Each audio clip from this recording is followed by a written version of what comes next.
Well, everyone, here we are. The final episode of Phoenix Wright Ace Attorney Dual Destinies for the 3DS. With that being said, hello, welcome back. This is going to be a combination of two videos with the investigation and, of course, the trial. Because we still got another, because we're still going back to the Space Center to do a bit more investigation, because some things doesn't feel right. Because we now things have gotten bad, really bad. So last time it's revealed that the lighter that was used during the crime did belong to a third person, though all fingers were pointed at Starbuck. But when the fingerprint data showed up, it's revealed that Starbuck, well, his prints were not on that lighter when the murder occurred. Apparently, it's revealed that the fingerprints that were on that lighter belonged to Athena. But the question is, how? How did her fingerprints get on that lighter? So now Athena is the one that's being accused for murdering Clay Turan. Wow, things are going crazy. And just who is this phantom that Blackwell keeps talking about? Maybe this episode will really and finally shed some light on this whole situation. Oh my goodness, things are getting really crazy. Alright, so it's now up to Phoenix to prove Athena innocent. Alright, so without further ado, welcome to the finale of Phoenix Wright Ace Attorney Dual Destinies, Episode 5, Turnabout for Tomorrow. In Japan, it's known as Turnabout to the Future. Which do you think has the better episode name? Please leave it in the comments. Alright, let's get started. This intro has gone way too long, and I'm not going to waste any more time. Alright, here we go. Let's go back. Episode 5, Turnabout for Tomorrow. No one can escape their past.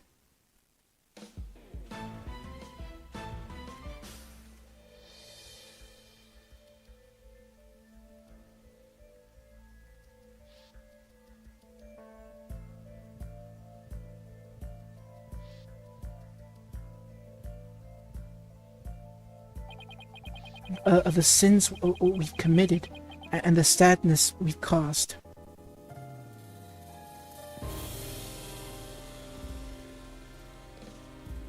Oh my goodness, it's slowing down. Apologies, like I said. Oh my goodness, this is not going good. It's going at 9 frames per second, 10 frames per second.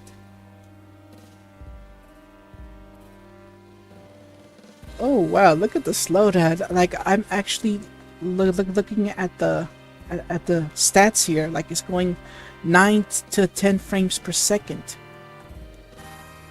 So thankfully, I'm glad I'm not keeping my mouth closed on this, because even the speed went from 100 to around their 40s. No matter how far we run, our past remains as ever present as at the moon in the sky. Oh wow, it's going like even more slower now. Like, it's going like 10 to 9 frames per second, and the speed is like going from 30 to 40%. So yeah, basically this is a recap of everything that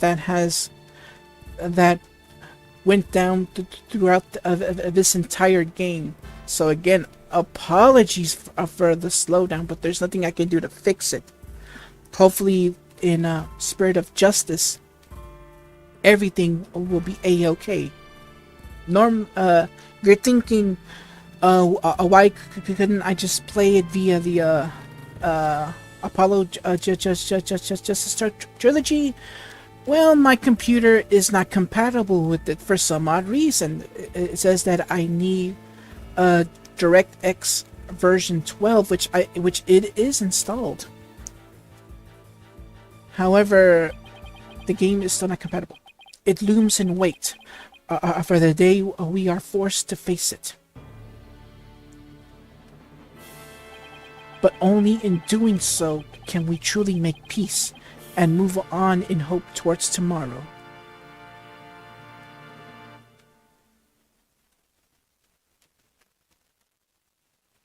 Alright, so we're back in control of Phoenix, and we are 5 days away from Christmas. So we're back at the Right Anything Agency. They took Athena from the courtroom and straight to the station. She's probably being questioned at this very moment.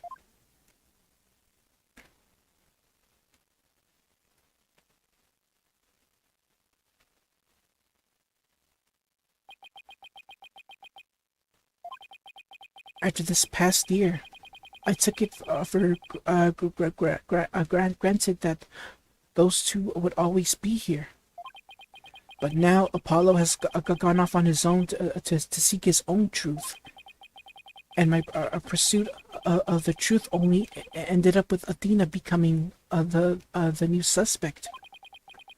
Some boss I turned out to be.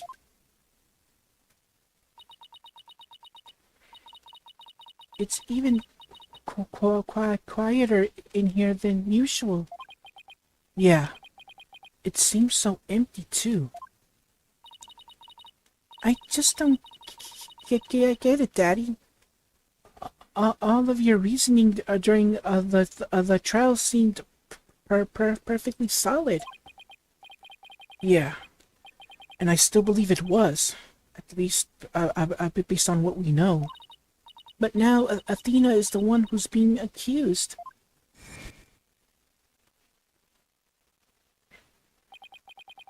During the trial for the bombing and murder that occurred at the Cosmic Space Center,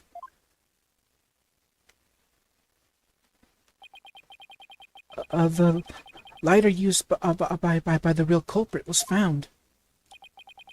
This lighter proved the defendant Starbuck innocent. But Athena's prints were found on it instead. And she was eventually arrested for the murder. But Athena couldn't have done it. It just doesn't make any sense. No, none of it does. I've been racking on my brain, but I just can't figure it out. Where is the flow in my reasoning? What have I got wrong in this case? You know, Daddy, if Athena was here, she wouldn't be sitting around thinking she'd be out there doing something. You are going to offend Athena, right, Daddy? Of course I will. And thanks, Chusi. I needed that push. Chusi's right. The trial is tomorrow. There's no time to waste. If I'm going to prove Athena's innocence, I'd better get out there and find some evidence. Off we go then. We're on a hunt for evidence that'll prove Athena's innocence. Great, but before we go, I'd better tidy up the evidence I have on hand. Unnecessary evidence left at the office. Alright, let's see what that evidence is. Let's see, autopsy report, the diagram, the knife, the locked door.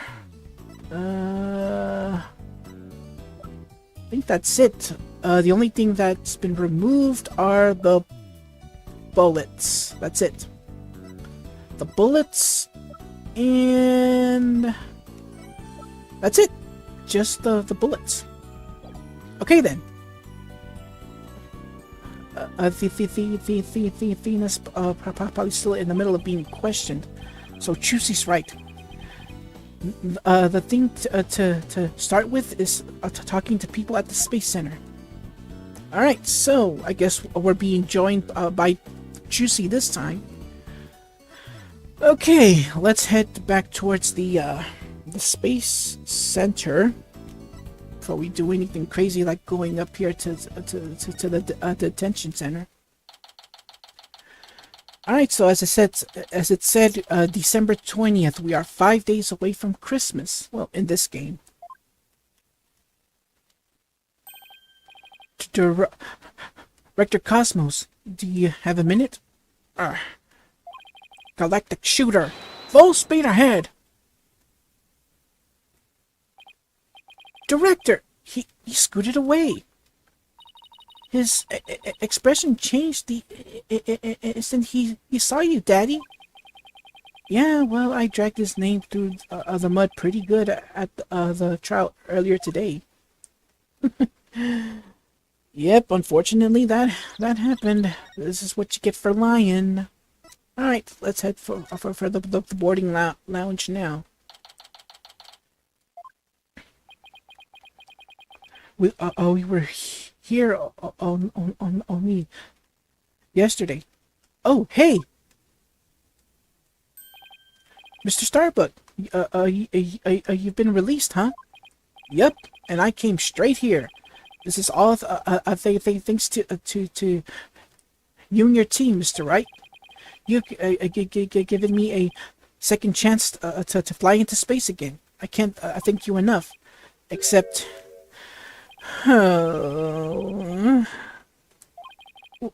what's wrong? I thought he'd be happy to be acquitted.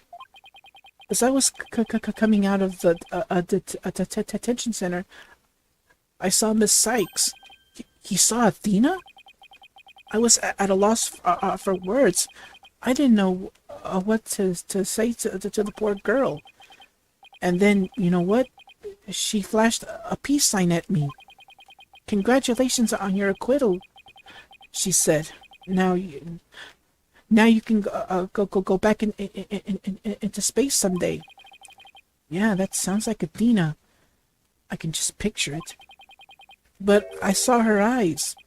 They were red and swollen from crying. She's gotta be suffering. She must be worried. And yet she went out of her way to be nice and give me that big smile. She held back her own tears so she could give someone else a smile. And that's so Athena. There's no question about it. That girl is innocent. Please, Mr. Wright, you have to make sure she goes free. And then, I think they could put me in prison instead. I don't mind. We can't have that either, Mr. Starbuck. Don't worry, Mr. Starbuck. I'm going to give her the best defense I can. I promise to get her acquitted, just like I did for you. I know she'll be all right with you in her corner. I know you'll never give up on her. Apollo has a fine boss to look up to. All right, so let's talk with Armstrong here about the murder. I still can't believe Launchpad 1 was switched with the Space Museum. What could have made Cosmos do such a thing? I haven't the foggiest idea. So there never was gonna be a launch that day. Not from the very beginning. I wonder if Clay knew. I imagine he must have. Surely he would have noticed when you went to the board to board the rocket. It's pathetic to think I was the only one who got taken in. But I guess that's about how it goes when you're worth less than space debris. Is he going to be alright, Daddy? His expression looks as dark as a black hole. Well, that's just how he is. Alright, the murderer. Mr. Starbuck, do you remember anything about the murderer? Not really. I only saw a shadowy figure in the dark after all. Yeah, I guess that was a little too much to hope for. Hey, I heard something from the police, though. They said they never did find a 10 caliber gun down that trash chute. Just as I thought, the culprit must have carried it away with them while they escaped. So, was the person you saw holding a gun, Mr. Starbuck? I couldn't really tell, but it wasn't Athena, right? Could you tell if the person was male or female, tall or short? I can't even tell you that much, man. I mean, that much. Man, I'm useless. When the culprit opened the door and some light came in, I should have been able to see the door. Ah, yes. As I recall, they opened this door here as they made their escape. The door to Launchpad 1, right? Yeah, except right now the door leads to the Space Museum. You mean the Launchpad and the Space Museum are switched right now? Yeah, they're trying to investigate the theory you came up with in court. So they're recreating the conditions, huh? I'd like to see what's beyond that door. Mr. Starbuck, could you open this door for us? Sure, just let me have my print scanned here. Wow. Switching the launch pads. Do the launch pads get switched back and forth a lot? Well, back when the Space Museum was Launchpad 2, they used to switch the pads around at times. But these days, Launchpad 2 is only used as a tourist attraction, right? Right. Because quite frankly, the Space Center needs the money. I hear you. The times are tough. Daddy, let's go check out what's beyond that door. Sure, let's go. Hey, why don't I come along?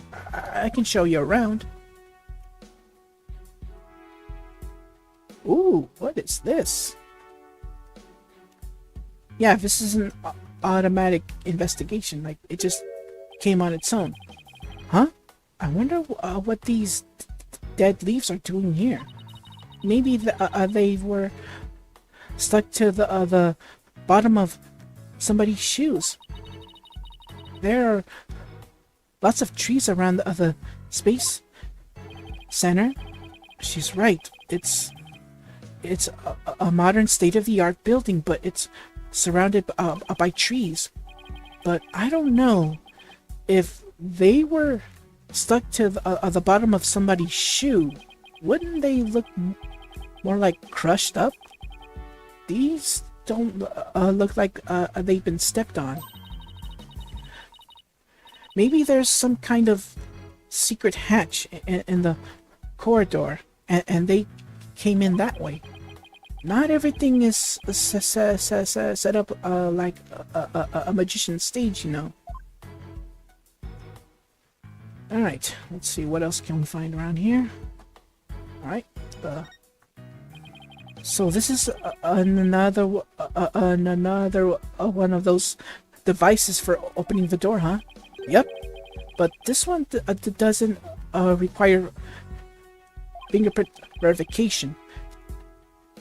You just hit the button and open sesame. So when you and Clay went through here, you didn't need it to show your prints either? That's right, you see. Just like how the culprits didn't need to scan their prints. When they escaped back out of the Space Museum corridor into boarding lounge 2. Alright, so update on Launchpad door lock. The biometric door lock. Print authentication isn't required from the Launchpad side. Well, I don't see anything that jumps out at me, and I imagine this corridor is built exactly like the Launchpad 1 corridor. Alright, I guess that's all we can do now. But to head back towards the entrance. So I don't think that there's anything else we can get to right now. Alright, skip this. Curse the wrench who sullied my good name. Reverse course and full speed ahead away. Director Cosmos, wait! I'll handle this, Daddy. Take that. God, the mobility system has been compromised. Trucy's knife throw was a direct hit to one of his tires.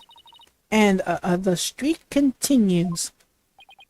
Maybe I should have kept a closer watch on what tricks she's been practicing.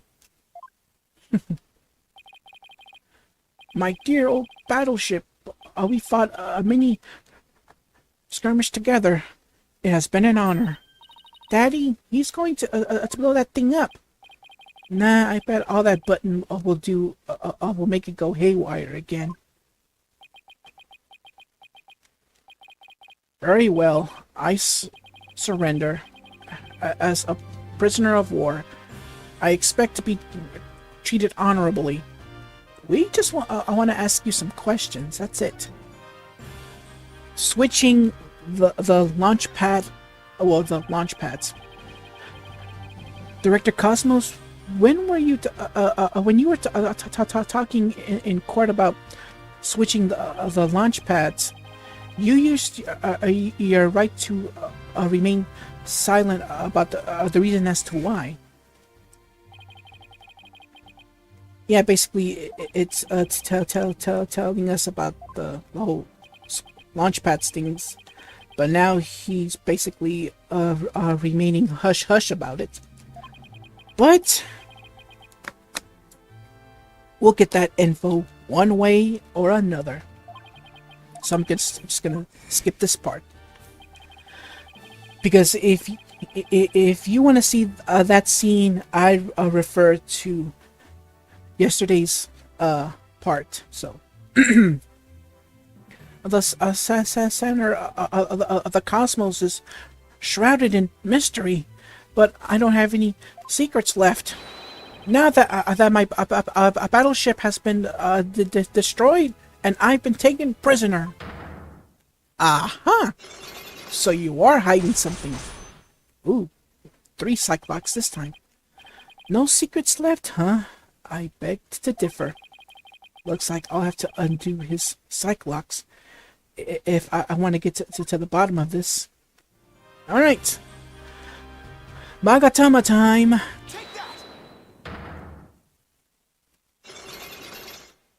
Reveal them locks.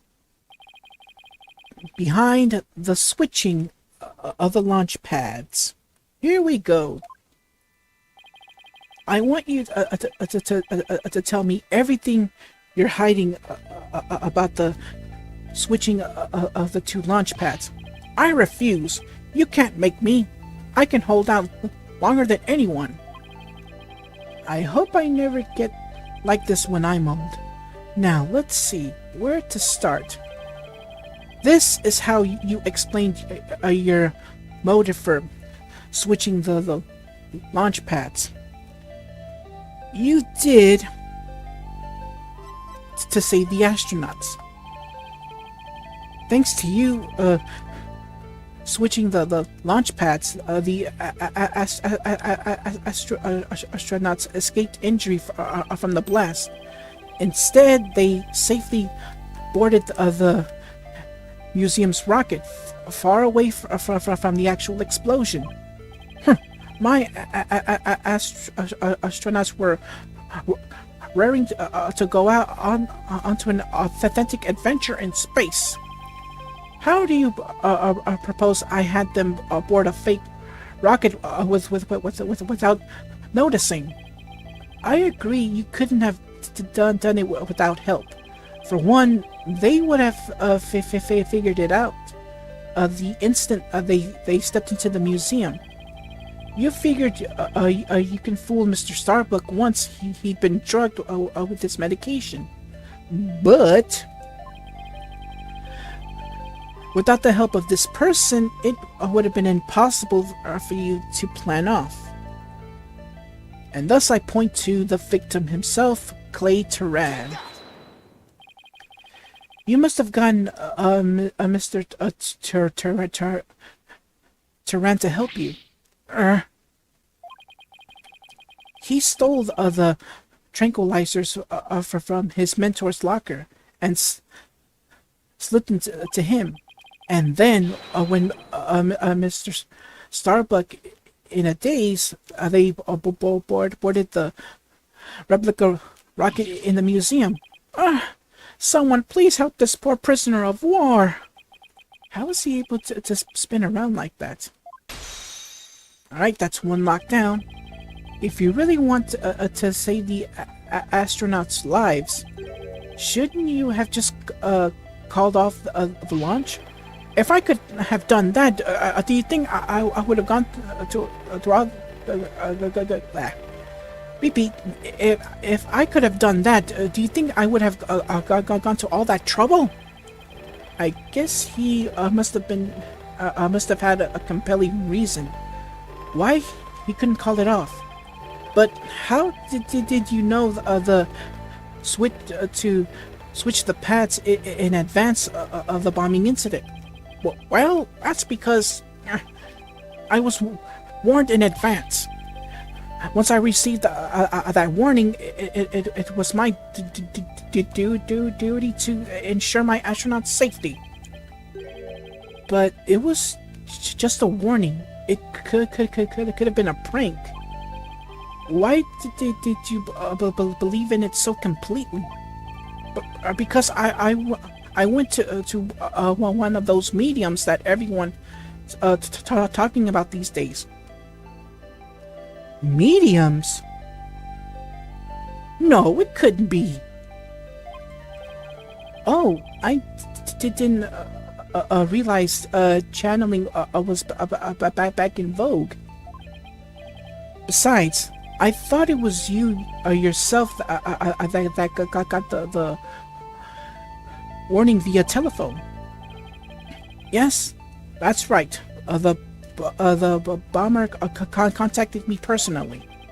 My battleship is equipped with a special advanced communications systems, you see, aka a regular old telephone. It's been a while. Planning another launch?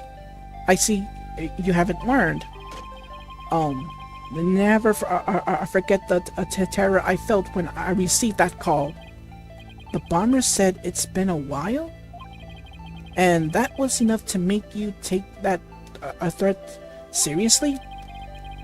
Perhaps Cosmos took the threat so seriously because the Space Center had been involved in a bombing once before. Maybe the culprit in the current case is the same person who was involved in this incident, and that would be the Hat One Miracle. The Hat One Miracle, that epic story of survival.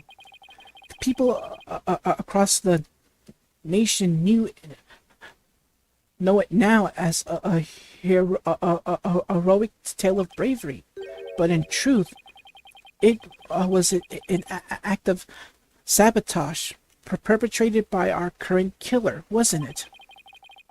Very few knew about the previous plot, so when the caller said it's been a while, you knew beyond a shadow of a doubt that the danger was real, and it wasn't a prank. Gah, did anyone ever tell you to go easy on an ex-serviceman? Yes, the Hat One Miracle was really a desperate battle against an act of sabotage. I even lost the life of one of my staff members in the fight. Sabotage. Murder. So this is the ugly truth behind the Hat One Miracle. I let my guard down. I thought the saboteur had been caught, and that a case was closed. Huh? Wait a minute. The murder at the Space Center 7 years ago. This must be the person Director Cosmos thought was the culprit. But why him, though? And by that I mean Simon Blackwell. Why him, though? Simon Blackwell, the murder suspect in a case that happened here 7 years ago. The place and time of the two incidents, the murder and the sabotage, were the same. So you thought he committed both crimes. But while Prosecutor Blackwell was behind bars, you got another threatening call. If the culprit this time is the same as 7 years ago, then it isn't Simon Blackwell. Realizing that, you were shaken. It meant the true culprit's been running free all this time. How do you keep seeing straight through me? Unlock successful. Alright, start spilling it. Switching the launch pads. The reason why Director Cosmos won't talk about why he switched the launch pads is connected to the truth behind the Hat One Miracle. The sabotage and murder that happened at the Space Center 7 years ago. Wow, this is okay. So, in Apollo Justice, how Phoenix lost his badge was during a it was happening during a 7-year period, or 7 years ago. Now this one is another case of a 7 years ago syndrome. Oh wow. My guess then the number 7 has something to do with this whole trilogy. Anyways, a theory at best. Director Cosmos, tell us what you're hiding. If you really want to understand the reason I decided to switch the launch pads, we'll have to start with the story of that horrible nightmare from 7 years ago. 7 years ago? You mean the so-called Hat 1 miracle?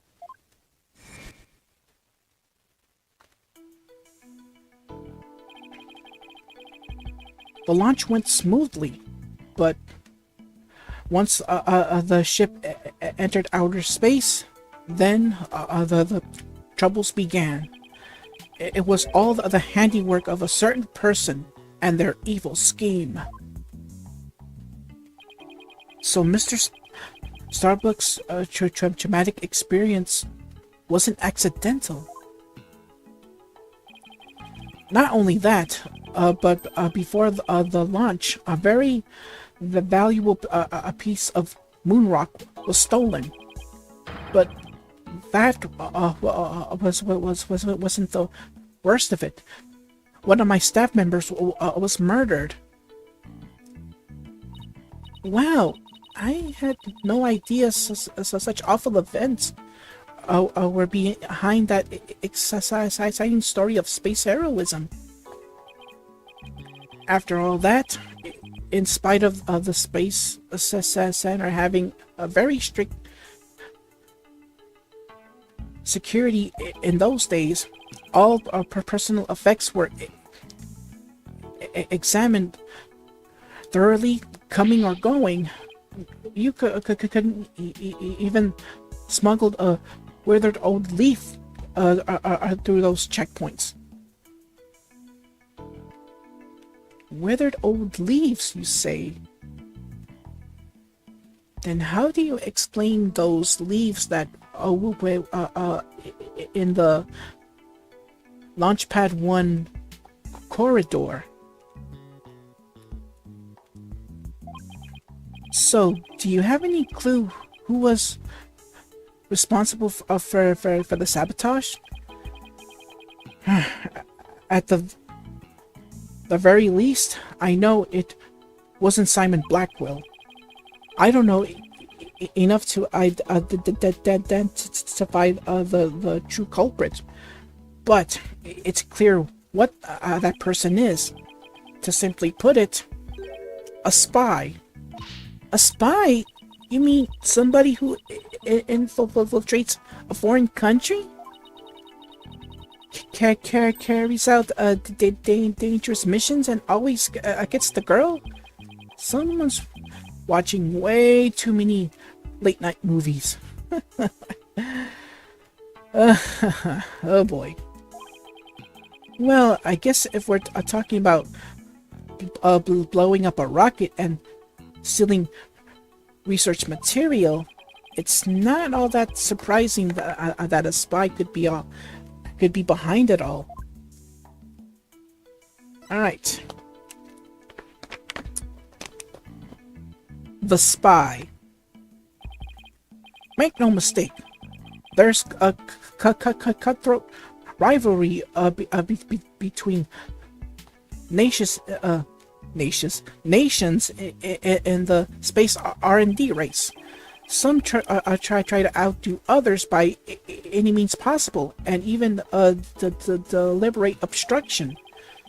7 years ago, we got a call before the launch, warning us of sabotage. The same MO as this time. Yes, and here I thought the perpetrator had been caught, but it looks like I was wrong. Prosecutor Blackwell seems more like a ninja than a spy, don't you think? Oh my goodness. Excuse me. Aren't ninjas and spies basically the same thing? Well, yes and no. It's like depending. Like one, they can be in well. Ninjas wear suits and cover their faces to conceal their identity. Spies, on the other hand, sometimes they can be well dressed or other things. However, in terms of how should I put this? Their arsenal is completely different. But there's a good reason we failed to find the real spy. A massive cover-up by the government. Government officials were too embarrassed to admit that they allowed such a thing to happen at the hands of a spy. Don't tell me they made the police rush the investigation. They did indeed, and then to cover up the sabotage, they cleaned up the story. And that was the one miracle, wasn't it? But then, 7 years later, the same MO advanced warning of sabotage. That must have been the director's reason for switching launch pads. Just like 7 years ago. 7 years ago, the spy gave you advanced warning of their plans, just like this time. That was what made you decide to switch the launch pads, wasn't it? That's right. The caller knew the facts of the case 7 years ago, despite the cover-up. They knew about the sabotage of the moon rock, the murder, and they said, you don't want things to go like they did 7 years ago, do you? I immediately thought of calling off the launch, but the government wouldn't let me. We don't give in to the likes of terrorists. We must proceed for our country's honor. It was quite a moving speech, actually. Moving? Really? Maybe if you're easily inspired by political talking points. But I knew the truth. We had been warned, which meant that the danger was very real. And I knew there was no way to stop the spy. No matter what I did, they would find a way. That's why I switched the launch pads and staged the moving rescue scene. First, I snuck into the center the night before and switched the launch pads. That way, the astronauts would go from boarding lounge 1 to the space museum. Then I put a close for repair sign at the door to Launchpad 1 in boarding lounge 2. You did that so normal visitors wouldn't enter, right? What else did you do? I enlisted the help of several staff members, including Taryn. But you didn't let Mr. Starbuck in on it? He'd already been through enough, and he's no good at lying to keep a secret. I'm afraid I had no choice but to have him drugged. My plan went well until Clay's murder, huh? After the culprit made their escape, I switched the launch pads back. I did it in such a way that no one would find out. But after all that effort, Turan is dead, and the Hat 2 is destroyed, and the whole capsule which had returned to us only recently, was also lost in that blast. My home, the center of the cosmos, my beautiful Cosmos Space Center is done for! Wait, what did he mean by the Hope Capsule was lost in that blast? Don't we have that? Yeah, we do. The Hope Capsule. Anyways, the Hope Capsule. I thought the Hope Capsule was found at the crime scene with Mr. Turan. It had just been brought back by the Hope Space Probe with asteroid samples inside. So, what kind of samples are they? What's in them? The samples are scheduled for an analysis in the near future. We haven't had time since they just came back the day before Turan's murder. The capsule was being held in a safe in Launchpad 1. But I gave it to Turan before the incident, so it wouldn't be destroyed in the explosion. The idea was that, with it safely in Turan's possession, he could make it look like he rescued it during the staged miraculous escape.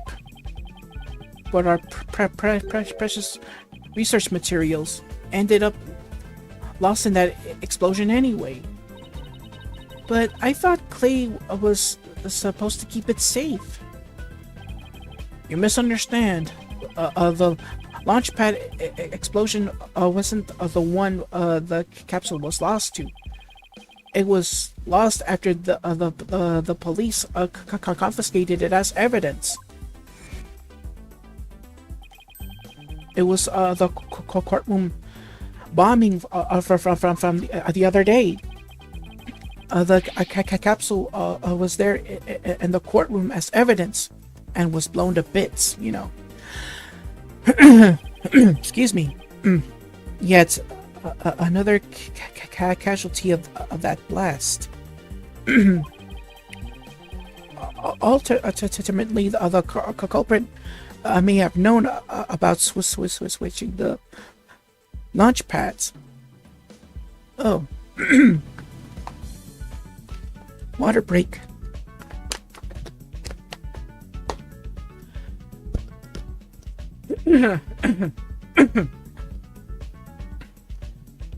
Sorry about that. Oh my goodness.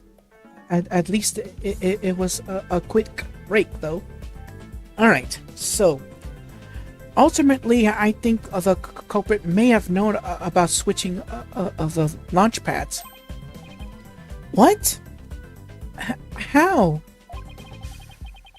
The police found a wiretapping device during the investigation today or yesterday?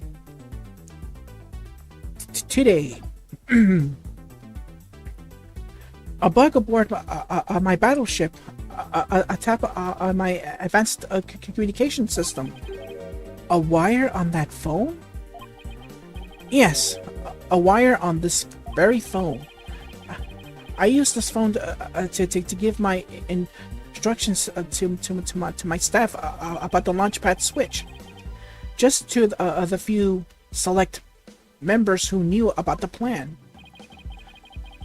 Just before the incident, staff members were coming in and out of Launchpad 1. The culprit probably slipped in with them amid the confusion and planted the bomb then. Yes, if they were tapping your phone, they definitely could pull something like that off. So you really think the same spy is behind this incident and the one 7 years ago?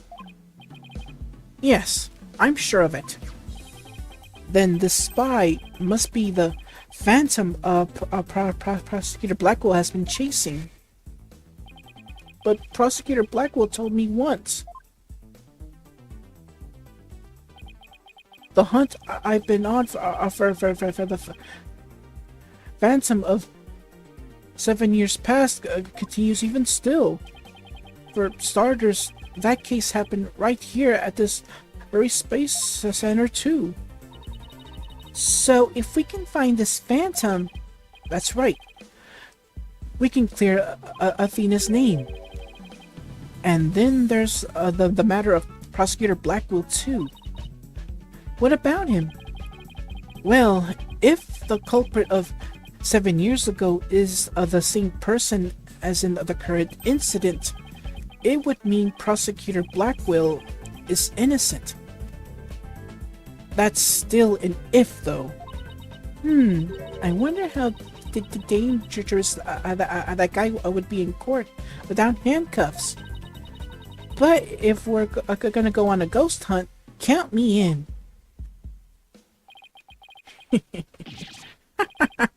It's all over for me. Spin, spin, whirl, whirl, I'm done for. The center of the cosmos is doomed.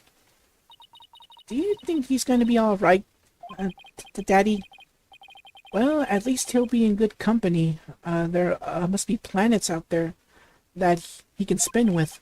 Which reminds me, I'd like to delve a little deeper into that Hat 1 mission too. If you want to learn more, start with the Space Museum. There's a Hat 1 exhibit there. Oh, don't mind me. I'll just keep spinning here, right round. Never mind. And see how the cosmos unfolds. It's like he achieved spiritual enlightenment or something. I'm sure he'll stop when he gets dizzy. Let's go visit that space museum. Ooh. Ay, ay, ay, ay, ay. Alright. Let's do what he says and head towards that space museum. Let's see. Where's the exhibit on the launch 7 years ago? There. That's Hat 1 exhibit. Oh, wow. Look at that photo of the team. There's Clay and Mr. Starbuck, Director Cosmos, Aura Blackwell, and even Punko. But I've never seen the woman on the right before. Everybody looks so happy. Well, except for Director Cosmos. Let's check out the newspaper article too. Hat 1 launch imminent. And there's a photo of the Hope space probe. I guess it's only natural it doesn't talk about the murder or the sabotage. They really work keeping it a secret, just like the director said. Daddy, take a look at that jacket. It must be the Hat 1 team's uniform jacket. It's the same design as the one Apollo was wearing. The one that belonged to Clay. Actual jacket worn by Hat 1 team member, it says. Not a replica, huh? I wonder if it was Mr. Starbucks. Alright, so we get a new piece of evidence.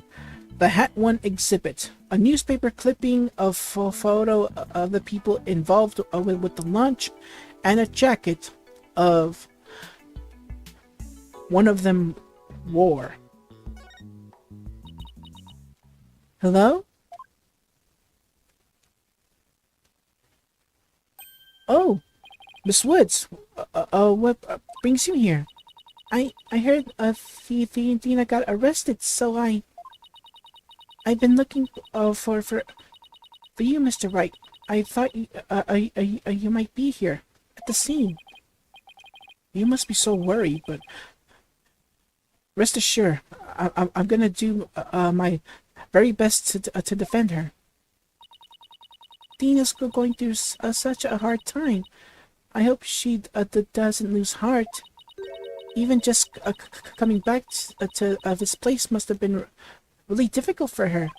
Huh? You mean the Cosmos Space Center? What? You didn't know? She used to live here when she was a little girl. Really now? But I'm gonna have to take a little break, so I'll be right back.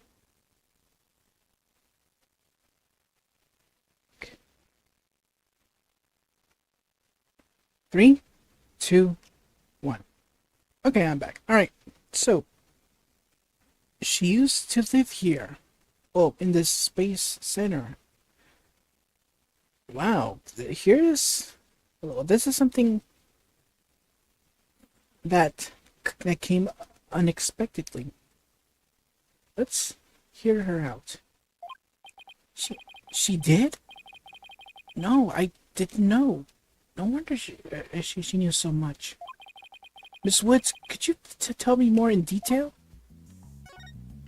Alright. Athena and the Space Center. The Athena's mom worked here. If I remember right, she was a doctor of psychology or something like that. But why was a psychology specialist working at a space research facility? I don't really know, but I do know that she lived and worked here, so Athena lived here too. So it was from Athena's first time here. I wonder why she didn't mention it. She probably didn't want to talk about it. This place is connected to a very sad memory for her. So what is this sad memory she speaks of? A sad memory? Can you tell me about it? There was a terrible incident here. It was 7 years ago. The same time frame as I had one launch. Dina's mom in the robotics lab. She was murdered. What? What? After it happened, Athena stopped coming to school. Poor Athena. And all this time, she never let on at all. I was so worried about her. I came here many times hoping to see her.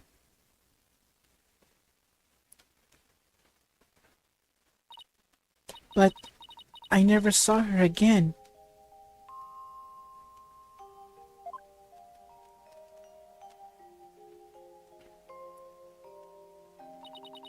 After a while, we started exchanging letters. But I could get to see her face to face for 7 long years. And so the first time you'd seen her in 7 years was during Professor Quartz's case? That's right. And I was so surprised. She was like a completely different person. So cheerful and happy.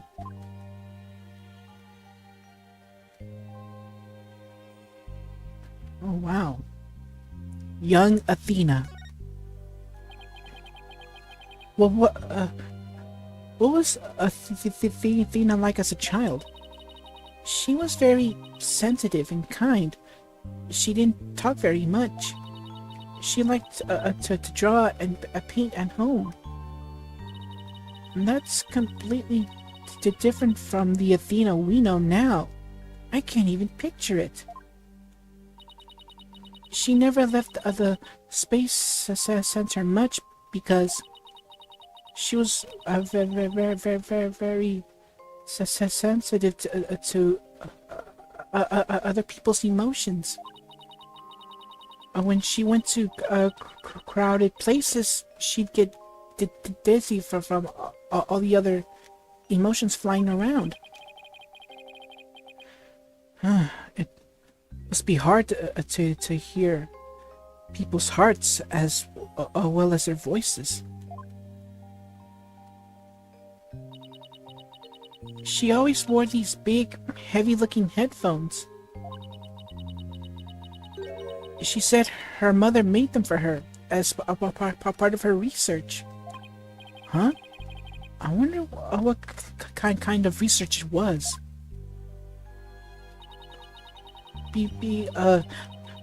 Because of her special ability, Athena couldn't handle being in school very often.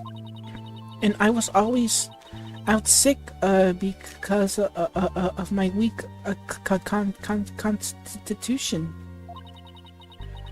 Maybe that's why we became such good friends. We used to play together here at the Space Center a lot. It brings back memories. Sounds like Athena's mother played a big role here at the Space Center. Oh, Daddy, show her that picture. Atta girl, good idea. Alright, so let's show the picture. Oh, here it is. Oh, I keep forgetting. Present. Now I can show the picture. Miss Woods, could you take a look at this for me? Oh, look. There's Dina's mom. The woman on the far right. The one in the kimono. That's Dr. Athena Cykes. Athena's mother's murder. Did it by any chance have any connection to the Hat One launch? What? Why, yes, it did. As I recall, it happened on that day before the launch. Just as I suspected. But that wasn't the worst of it. One of my staff members was murdered. So this is the murder Director Cosmos was talking about. Does that mean that the crime Prosecutor Blackwell was convicted of is the murder of Athena's mother? There's a chance her death is somehow connected to the current case. There is? Thank you for all your help, Miss Woods. And please, try not to worry. I won't let anything happen to Athena. Thank you, Mr. Wright. I know you'll take good care of her. So we need to investigate the robotics lab and also talk to Athena. We've got our plates full, Daddy. I hope we can find it all before the day is through. The detention center first. We have to see Athena before visiting hours are over. Alright, so we magically teleport to the visitors center. Alright. Oh boy. This is getting like really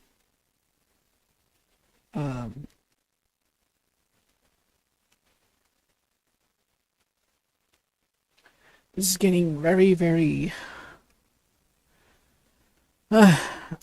suspenseful, if it's one way of putting it.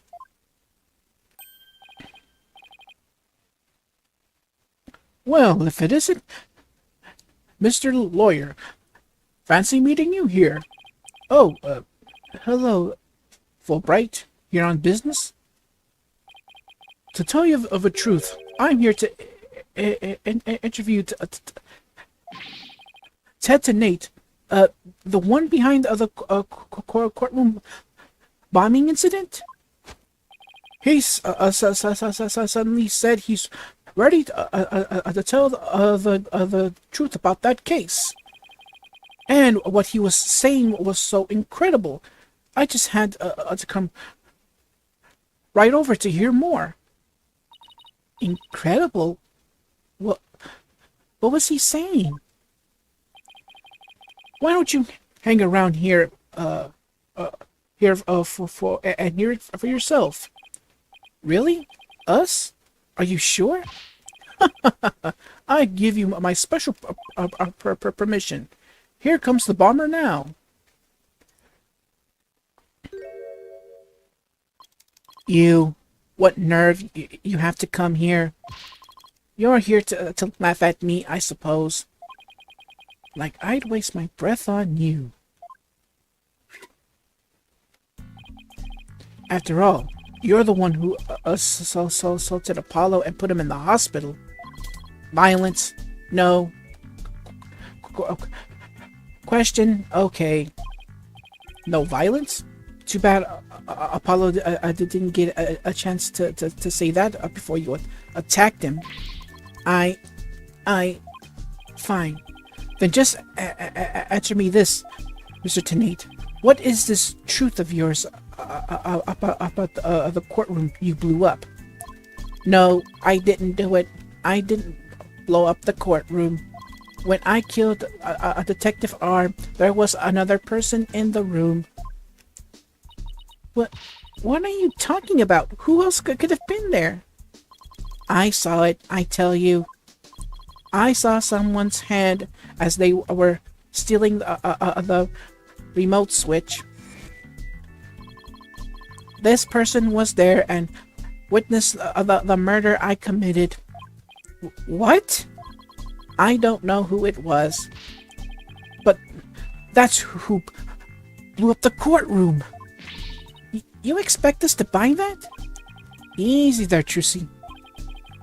I don't see any Cyclops, so I guess he must not be lying. Pardon me, I got a little carried away, but I'm telling you the truth. I did not detonate that bomb. And there you have it. We can't exactly ignore his claims, of course, so we're doing a follow-up. We're even analyzing the bomb itself, or what's left of it. We haven't found any new facts yet, though. Wow, they laid it all out, piece by piece. Oh, look at those beautiful little pieces.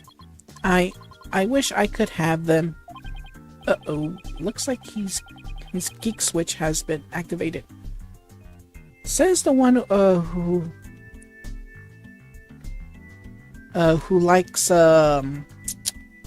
what was it? It was in the anime, the not the Signal Samurai, but it was something else. It was a kids show that he liked as a kid, and they had these keychains. One Phoenix had, the other Larry Butts had, and the other that Miles Edgeworth had. My guess that whole thing was anime exclusive. I'm not really sure about that, so even I can tell if he sees anything about that, he'll geek out. So cállate la boca, Phoenix. Cállate la boca. Anyways, sorry about that. The phony Fanny bomb added to the court record. So we get a new piece of evidence which I forgot to read. So let's get reacquainted with an old piece of evidence. The phony fancy bomb. It was found in the boarding lounge 1 and detonated in courtroom number 4. Are being analyzed. Alright, thank you. Well, I hope you're Ready for Prosecutor Blackwell's special brand of questioning? Anything but that. I'm afraid I have to be off now too. I was just about to question Miss Cykes. You're going to see Athena now? That's right. Oh, are you folks come to see her? Sorry for the trouble, but could you come back later? Well, off I go. Ha ha ha. What bad timing. Looks like we'll have to wait until after her questioning is over. After we came all this way too. Well, I guess it's back to the space center we go. Let's check out the robotics lab, Daddy. All right, sounds like a plan. All right, so let's move towards that robotics lab now.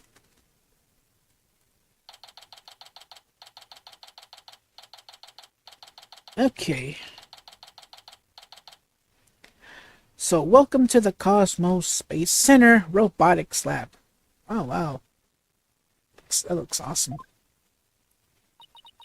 So, this is the robotics lab? Looks like it's exactly one floor of the boarding lounge. And where people were directed to evacuate via the emergency ladder.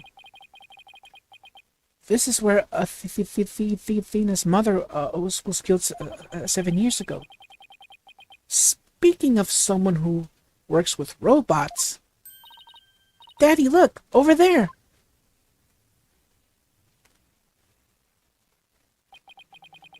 So they plan to use this bag to carry the capsule. Is that right? Yeah, more or less. Say, why don't we stop talking about the case and have a nice cup of tea instead? Apollo and Aura Blackwell? I wonder what they're talking about. Well, come to spoil our fun. Just when I was enjoying our alone time. Trucy and Mr. Wright. If it's Apollo you want, you can't have him. He said he's investigating on his own. And I respect his wishes. We just came to investigate this lab. Well then, this is my lab, so you'll need my permission if you want to do any snooping. About what happened. I heard about the trial. You made mincemeat out of the director, and suddenly Starbuck was out, and your little subordinate princess was in. Case closed, and they all lived happily ever after. Daddy, say something to her. And I suppose you're going to defend the princess in court. Am I right? The princess, huh? Guess she's talking about Athena. Of course, Athena is innocent. Oh my, such loyalty and trust. She seems pretty suspicious to me, though. The emotionally unstable princess. There's your culprit for you. Don't you agree, Apollo? I don't know yet. Apollo, how could you? What's wrong with saying I don't know? If it's true, it's a very scientific approach. Your subordinate is more level-headed than you, or should I say, former subordinate.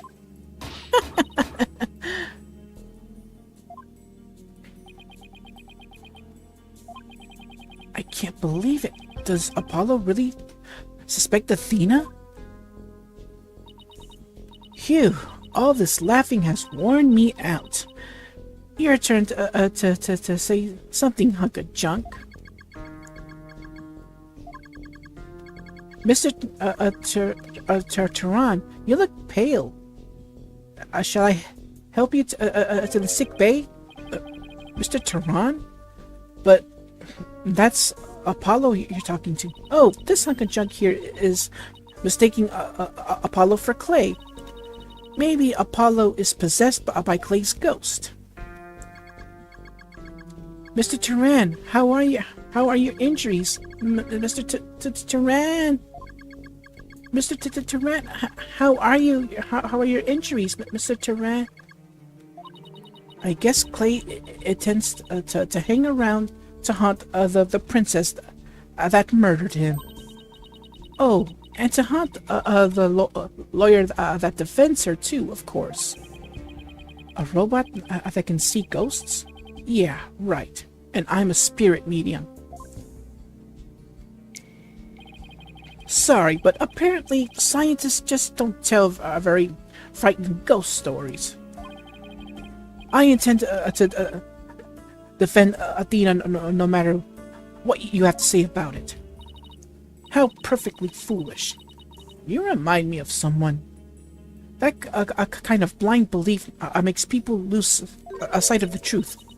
Just like 7 years ago.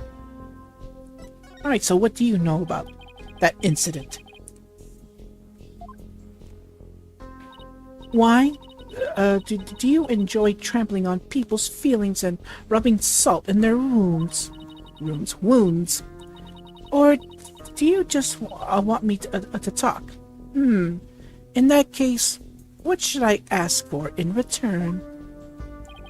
I'd like to hear about that incident too. It helped me understand the current case better. Huh? Apollo knows about that case too? Well, if you're the one who's asking Apollo, come on, hunk of junk, you tell the story. But Miss Aura, that's private information. If you won't talk, I'll just have to make you talk.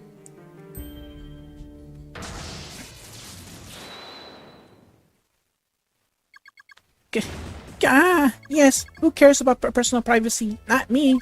I'm ready to utilize my blast processing abilities to... I don't care. Wow, what a magic trick. He's like a completely different robot now.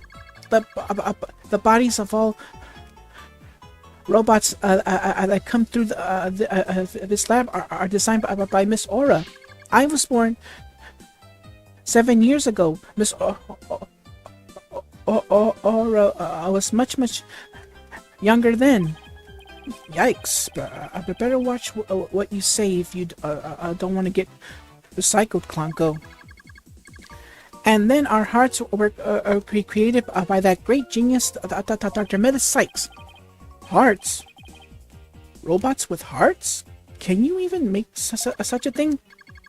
Emotions are irrational things. Our logic and our hearts can be integrated. The two navigation companions created by Miss Aura and Dr. Metis transcend humans. Gah!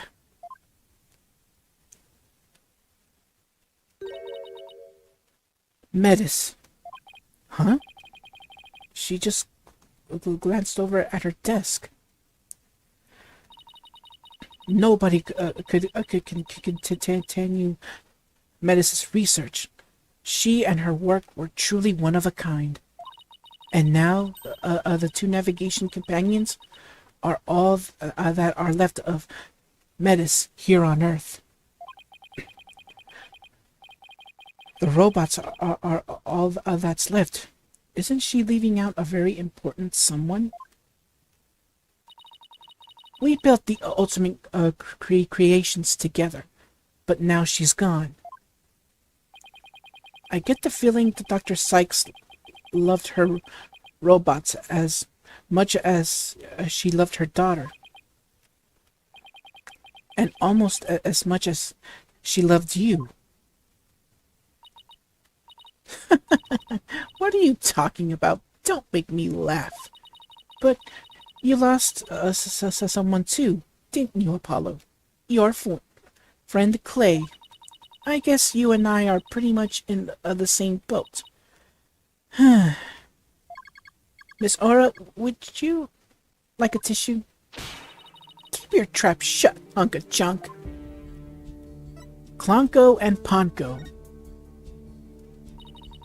Clonko is an important keepsake of your time with the Dr. Cykes.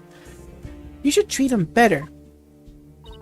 What does it matter? He doesn't feel pain, and I can always repair his body. Besides, their hearts aren't actually in their bodies. What do you mean by that? The program Metis wrote runs on a separate mainframe. Their bodies are controlled remotely from there. Their hearts are, and memories are there too. These bodies are really just peripherals. So I can do anything I want to them. I'm not sure that gives you the right to physically abuse the poor things. But why are you people looking into such an old case now, anyway? Well, we believe the culprit of that incident might be the same person as in this case. So, Daddy's gonna find out who killed the Dr. Cykes too. I'm sure you're aware who Metis' killer is. Yes, Prosecutor Blackwell. Or so it seems. That's a quaint way of putting it. Are you implying you don't think he did it? I can't say anything for sure right now, but that's exactly what I'd like to hear your side of it, to help me be sure. Alright. Dr. Cykes and Simon. I was the one who introduced Simon to Metis, you know. He wanted to learn psychology, he said, to give himself an edge in court. Ah, Prosecutor Blackwell's forte, his infamous power of suggestion technique. Exactly. And he was oddly serious about it, rather than a teacher-student relationship. He treated her more like how a loyal samurai would treat his sovereign. Huh? He seemed more like a lost soul than a dignified samurai to me. He even got along well with that miserable little princess. Why do you call Athena the princess anyway? Well, she is Metis' daughter after all, although she's nothing like her. Besides, doesn't the selfish little princess always have lots of white knights hanging around?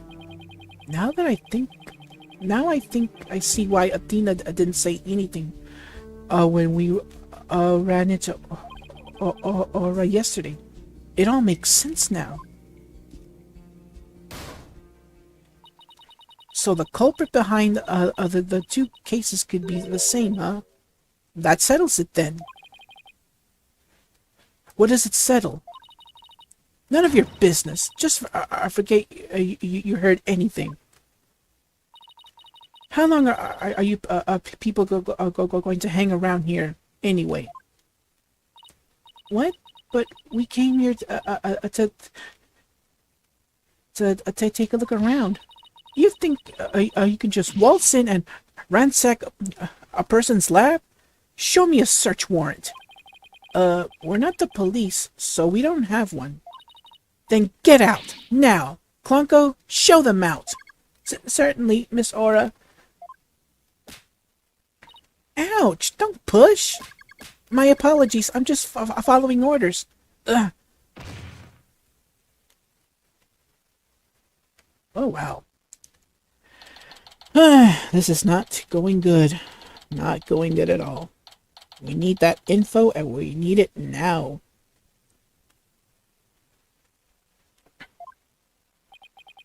What a way to get shown out. The nerve of that woman. What's with that horrible attitude?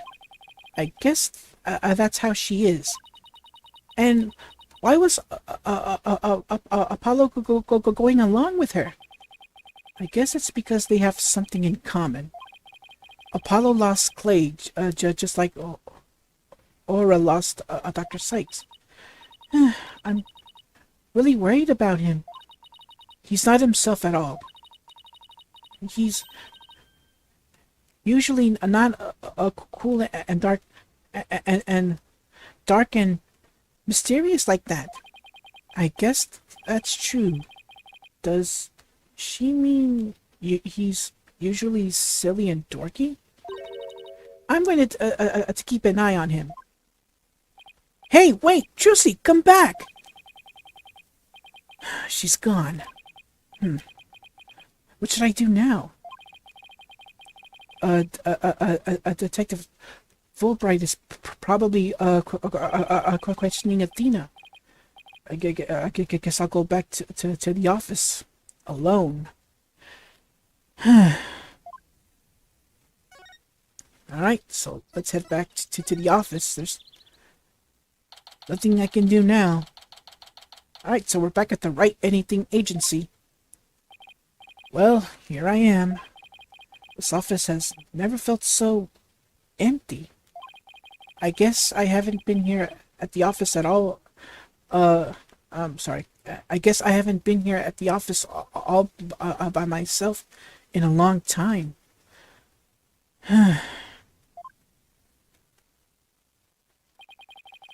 When I first became a lawyer, my mentor was here with me, and after that, there was always someone by my side.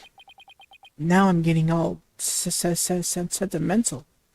I must be tired. Huh? There's something on the floor. What's a letter doing here? Hey, Nick, it's been a while. Huh? Miss me? I know this handwriting. I read somewhere that you were holding a trial in the middle of an exploding courtroom. That must have been really something. Although weird is par for the course with you. I think she, or whatever paper she's reading, is a little off on the details. I'd love to come visit, but I'm right in the middle of a difficult part in my training. So instead, think of me as you watch those Steel Samurai videos I sent. I'm sure they'll cheer you right up. Yours truly, Maya Fey. So yeah, this letter is from Maya, and from what we're hearing now, she would love to come over here, but she's in the middle of training. We all know what that is, but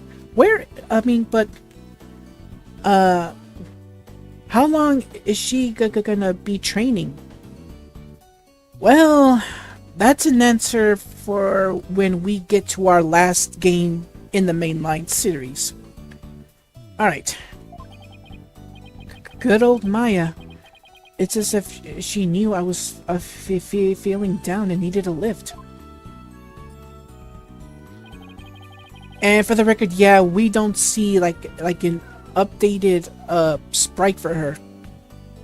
We don't see that until Spirit of Justice, unfortunately. Maya was my assistant for quite a while. Believe it or not, she's a spirit medium. This Magatama I used on Cyclops, Maya's the one who gave it to me. But I wonder how this letter got here. Mr. Nick? Ah! Eek! Oh, it's you, Pearls! Guess who's back? Well, I haven't seen her since Trials and Tribulations. So yeah, it's been that long. I would have to say 7, 8 years at least. So yeah, if y'all don't remember, this is Pearl Faye, another spirit medium who is Maya's cousin. And trust me, she has a very, very dark history. Well, I wouldn't call it dark, but maybe Phoenix will explain. Alright, so, what has she been up to lately? Let's ask her. How have you been, Mr. Nick? This is Pearl Faye, though I call her Pearls. She is Maya's cousin, who is also a spirit medium. A very talented one at that. I've known her since she was 8 years old, but Apollo and Athena only met her a few months ago. You didn't come all this way just to bring me a letter, did you? I apologize for barging in. The door was unlocked, but I can't believe there was a big explosion here. Your office doesn't look any different. She's even further off on the details than Maya. I wish I could take you out to eat or something, Pearls, but there's a lot going on.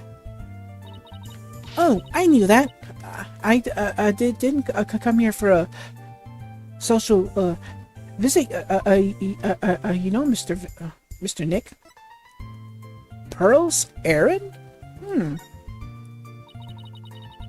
Did you read the postscript on the letter? Huh? There's more? Oh, yeah. Here it is. P.S. I bet you've been too busy to clean or take care of the office. So, Pearlie said she would come help you. Isn't she sweet? You better thank her. Oh, so that's what you're doing here. That's awfully nice of you, Pearls. Maya and Pearls. Thanks to these two, starting to feel a little better. Thank you, girls. Now that I'm here, I'm going to whip this place into shape. You just concentrate on your work, and don't mind me at all. I'll need to talk to Prosecutor Blackwell if I want to learn more about this case. With the trial still going on, they must be holding him down at the DC detention center, that is. Alright, so let's head towards the detention center. I mean, we still can't speak with Athena, but we can speak with someone else, and that is with Simon Blackwell. Alright. Well, look who's here. I wonder what they're talking about. All this time, and you haven't said a word. It's even turning your hair gray. I don't have anything to say, Aura. Why don't you go home and play with your dolls? Prosecutor Blackwell? Well, even if you don't, I have plenty, you jerk. Miss Blackwell, don't you think that's enough for today? Enough for today? today is all there is when there's no tomorrow. When there's no tomorrow? What is she talking about? We have company, Aura. Please try to calm down. Alright, fine. I see you're not just going to listen, no matter what I say. I've had it. If that's the way you're gonna be, I have another plan up my sleeve. I hope you're happy, Simon, because I'm done. Do as you please. See if I care. Wow. I could cut the tension with the katana. Right, Dono.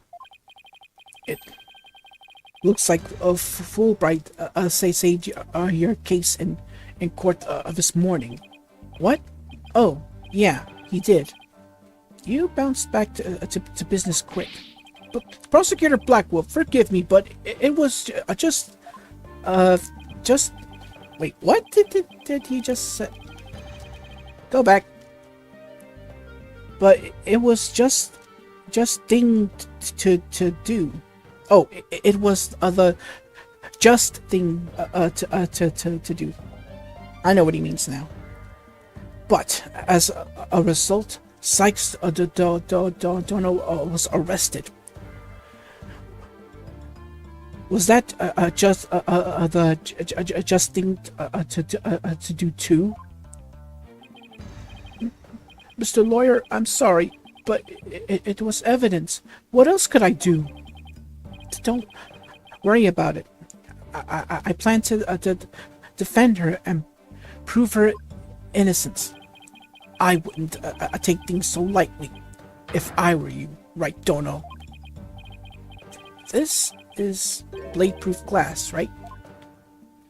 Alright, so let's ask from his point of view what happened during that 7-year incident.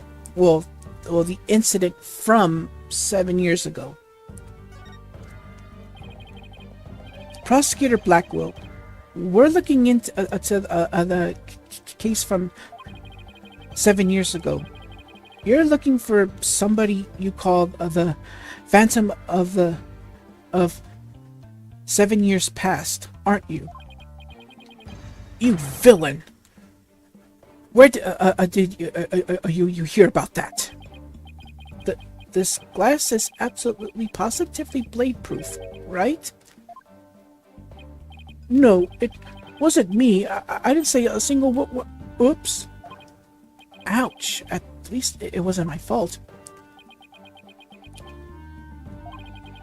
Well, to be perfectly honest, you're the one that basically couldn't keep your mouth shut about the Phantom, so it's your own fault.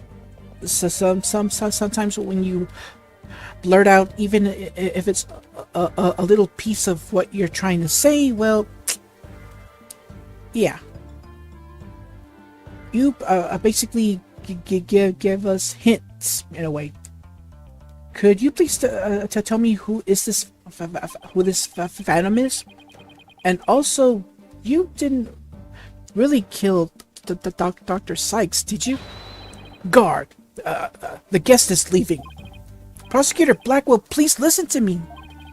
The culprit in the case might be the same as the one in the case 7 years ago. If you would cooperate, we could probably solve both cases. I suppose I could talk. This reminds me a lot of when Miles Edgeworth got accused of a crime he didn't commit. And, well, this was a time where Phoenix was in his beginning years as a lawyer, so.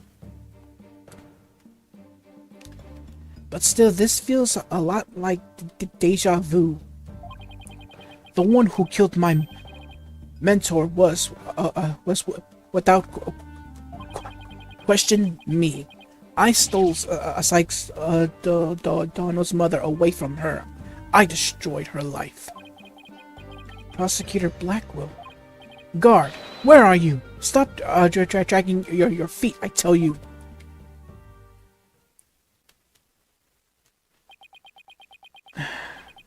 There he goes. No! We've upset Prosecutor Blackwell. Now what are we gonna do, Mr. Lawyer? There isn't much we can do. Detective Fulbright, do you mind if I ask you just a little more about that old case? Well, I guess it won't make any difference now. What would you like to know? The trial, 7 years ago. Do you know anything about the trial that got him convicted? A little. The police called the crime the UR1 incident. Prosecutor Blackwell was charged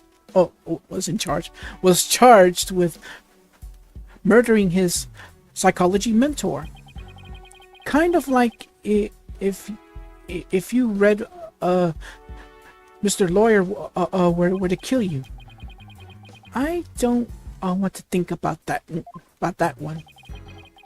There were two decisive pieces of evidence, so a verdict was reached very quickly. 2 pieces of evidence, huh? What were they? Let's see. The first was some security camera footage. He was the only one who used the corridor to the murder scene at the time of the crime. The only one, huh? Ouch, that does sound pretty decisive. Could you show me the footage? Oh, sorry, I don't have it with me right now. I guess I'll have to see it some other time. Alright, so we get our next piece of evidence, the 7-year-old video. Video showing the corridor to the crime scene. Blackwell was the only one to pass through at the time of the crime. Alright, that can be one thing, but however, something else keeps bothering me about that, but... And, what was the second piece of evidence?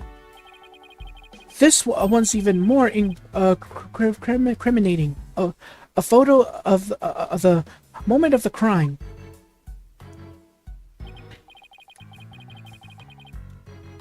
See?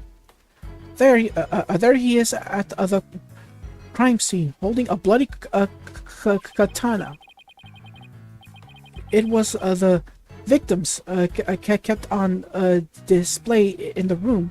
She had a thing for Japanese culture. Keep this in mind. I can't stress this enough. The entirety of the Phoenix Wright series takes place in Japan. It always has and always will be. When it was brought here to the States, they changed it to LA. There are things and throughout the whole series there have been places in the game that has nothing to do with LA at all. So maybe the whole line is, I mean, I know for the localized version is that she has a thing for Japanese culture. Maybe in the Japanese version, she's trying to say, he's saying that he had a thing for collecting, collecting katanas from the samurai age. Maybe, I don't know. Wow, it'd be hard to explain this one away. Alright, so we get our next piece of evidence, the katana. That's pronounced katana, not kitana. There's no I in katana. But who took this picture? A detective. The incident happened the day before the Hat 1 launch. A reporter who I came to do a story on the launch was in the room across from the lab. This just happened to show up in one of the pictures he took. Alright, so we get our next piece of evidence, the photo of the crime. Taken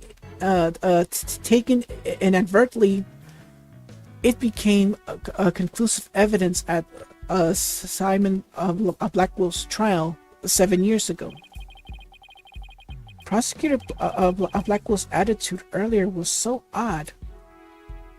He's definitely hiding something. Hold on 1 second, I'm adjusting my mic a bit. There we go.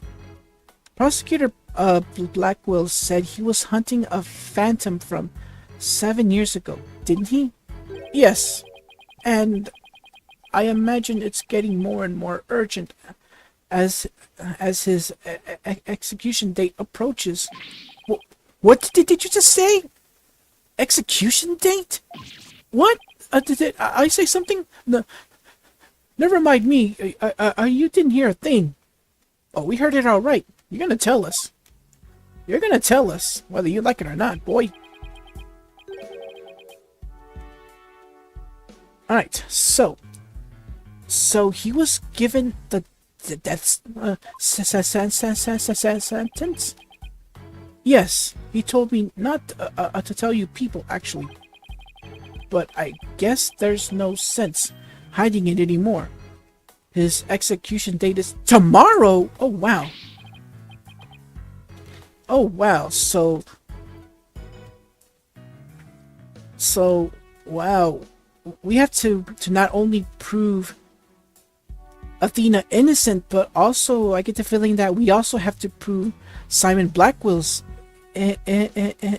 innocence too. So if this phantom really exists, maybe this phantom will appear in the courtroom. So there's not much time left. Oh dear. Miss Blackwell, don't you think that's enough for today? Enough for today? Today is all there is when there's no tomorrow. That's what she meant. But what if the culprit of the current case is the same as the one from 7 years ago?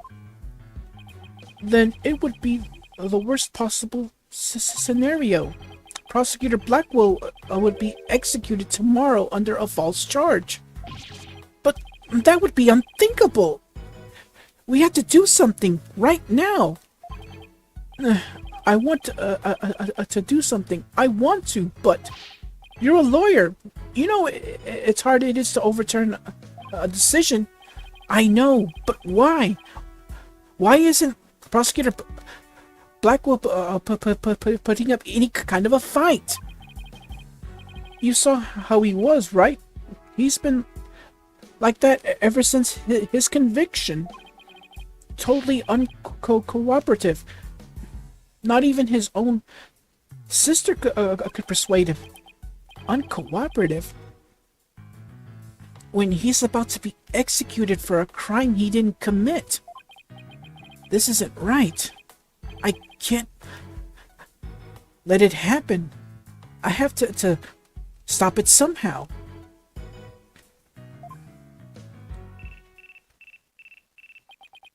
Oh, pardon me.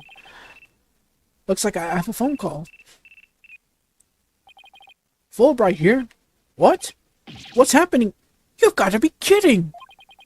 That's quite a reaction. I bet he's making some big show of it right now. Mr. Lawyer, the robots! The robots are... Detective Fulbright, get a hold of yourself. Some kind of robot malfunction? Not a malfunction. They're staging a revolt. The machines are rebelling against humans. They've holed themselves up in the space center and taking the visitors hostages. They did what? No, Trucy. We have to get over there. This is going to be one heck of a battle. No kidding.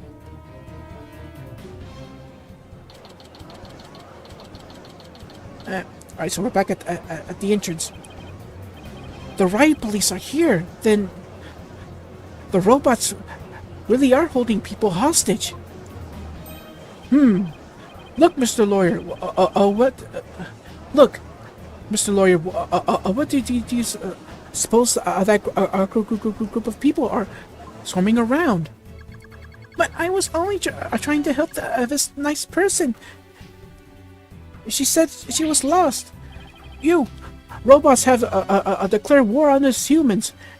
You've even taken hostages already. Stay away from it. You never know what it'll do. But he's not a bad robot. I can't. You see, he's trying to help me. I recognize that voice. Detective Fulbright, are you okay here on your own? Leave it to me.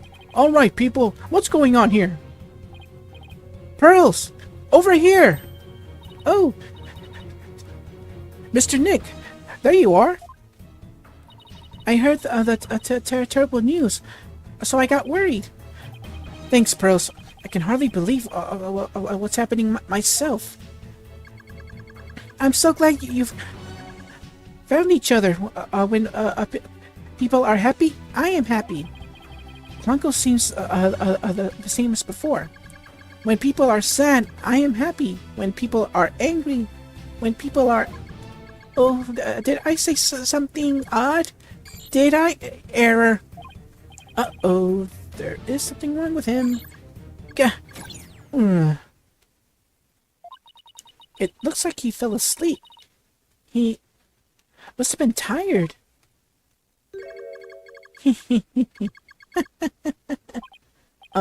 Clonko?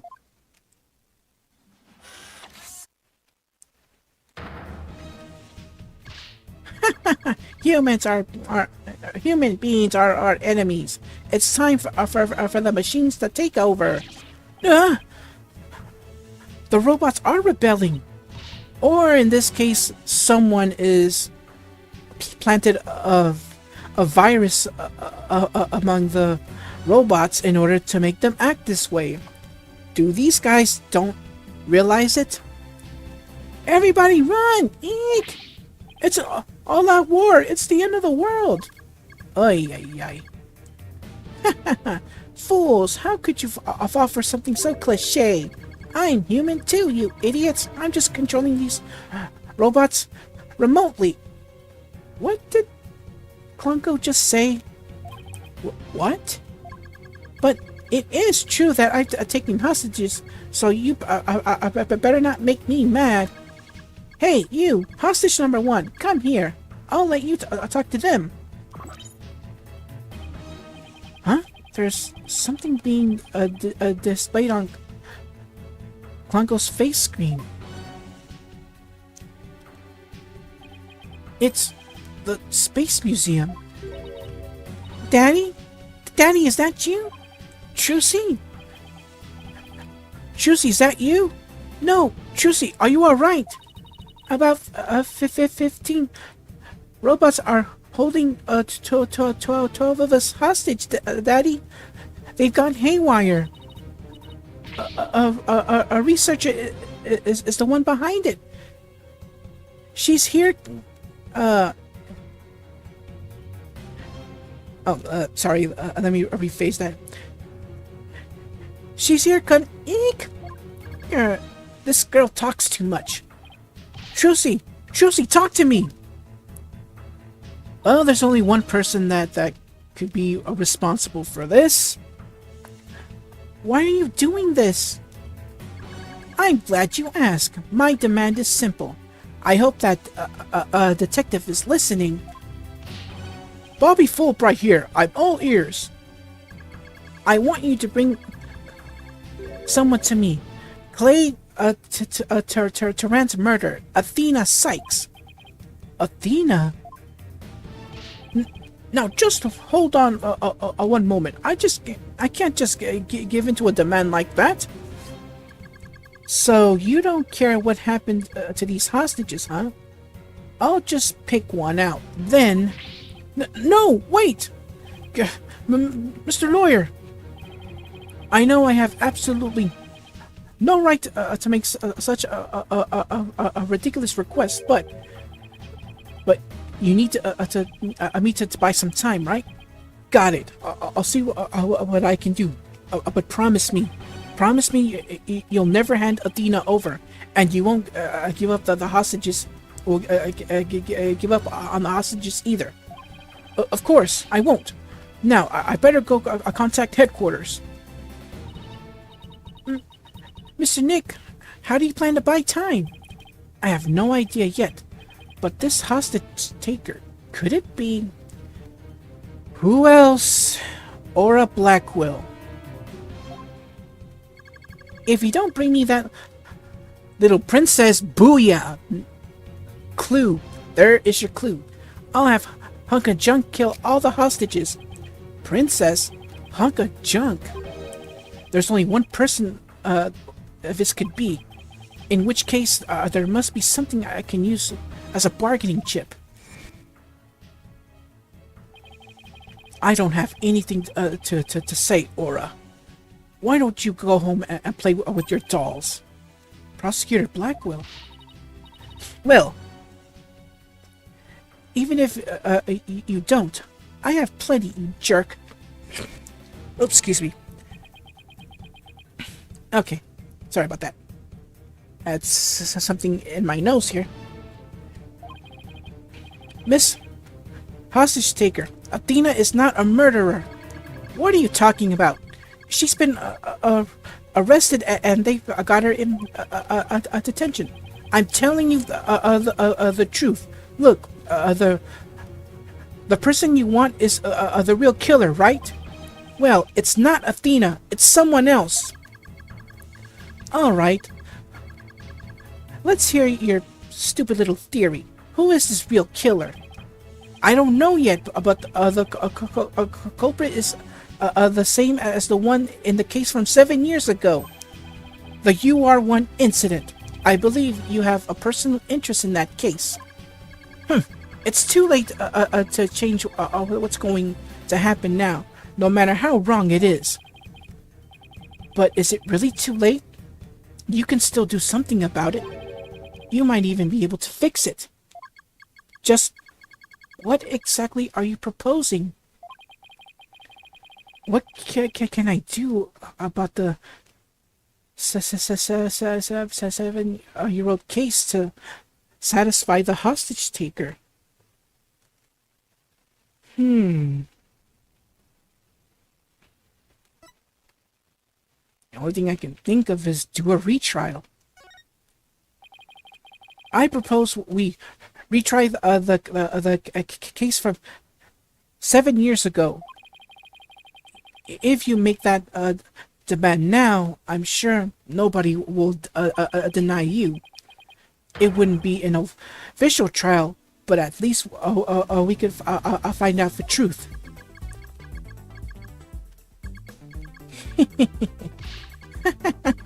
That's good. Real good. Hey, detective, I'll give you 1 hour. Get a courtroom ready. 1 hour? But that's impossible. Please, give me at least until tomorrow. If you don't mind losing hostages, you can take all the time you want. Oh, but wait. If we're going to have a retrial, we'll need a prosecutor. Don't worry, I'll take care of that. She will? And I guess I can be fair and let you come in and check out the crime scene. But Hunk of Junk here will be watching you, so don't try anything funny. You got that? Now, follow Hunk of Junk. Riot police, make way! We're coming through! Mr. Nick, wait! I'll help you with the investigation. Thanks, Pearls. I appreciate that. Okay, we're going in. Alright, so now we are joined by Pearl. Alright, so we're back at the robotics lab. Oh, wow. Aura dropped us off without a warning. Not to touch anything until she gets back. I wonder what's taking so long. But we can't really start the investigation yet, can we? Even if we could, this mess makes it harder to tell what the room was like 7 years ago. Mr. Wright, it's the hostage taker. I'm back to my usual self now. You are still being monitored, however. But more importantly, an important guest has arrived.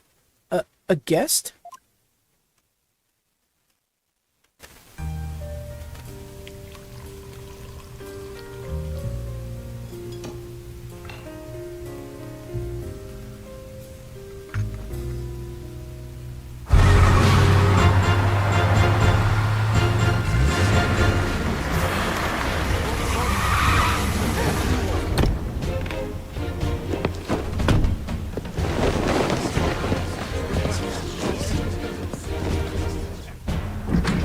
I trust you've been well, right?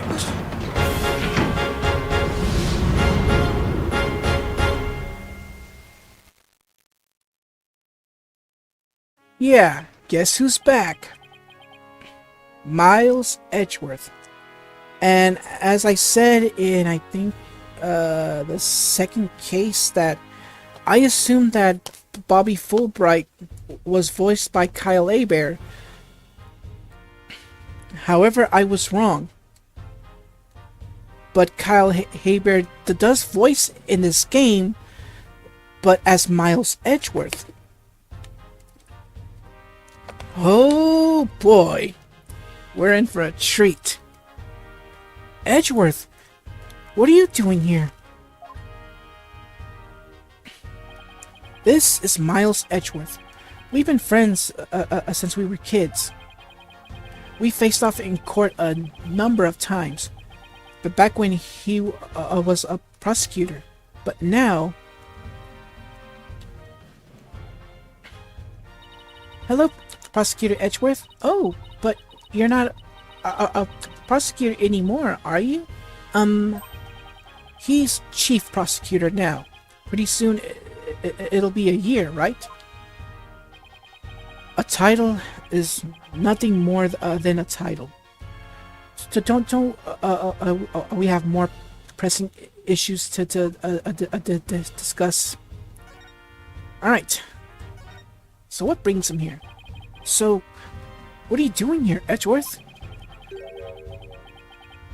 The captor chose me as the prosecutor for the UR1 case. Wow, she's good. She went all the way up to the top. I gathered the information I could in the short time I had. I'll give you a rundown.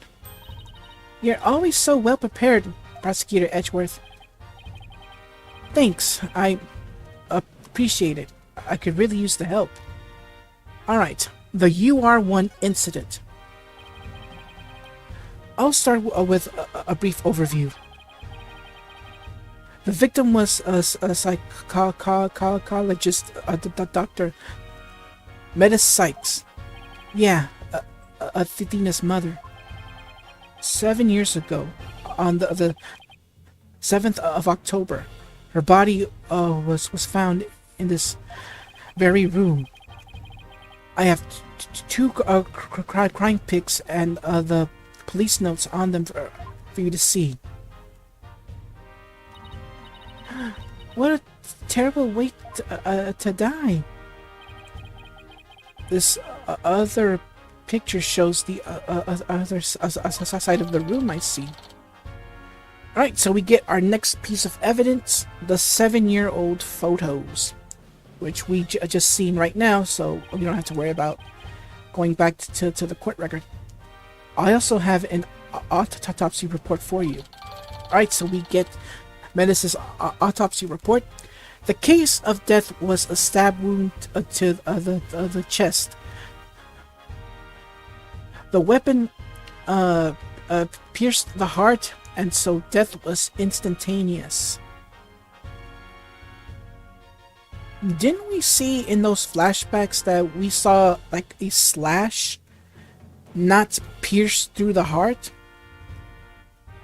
The murder weapon was the victim's own katana found at the scene. Yes. Fulbright mentioned she was into Japanese culture. Preferably, my guess in the Japanese version, she was into all things samurai.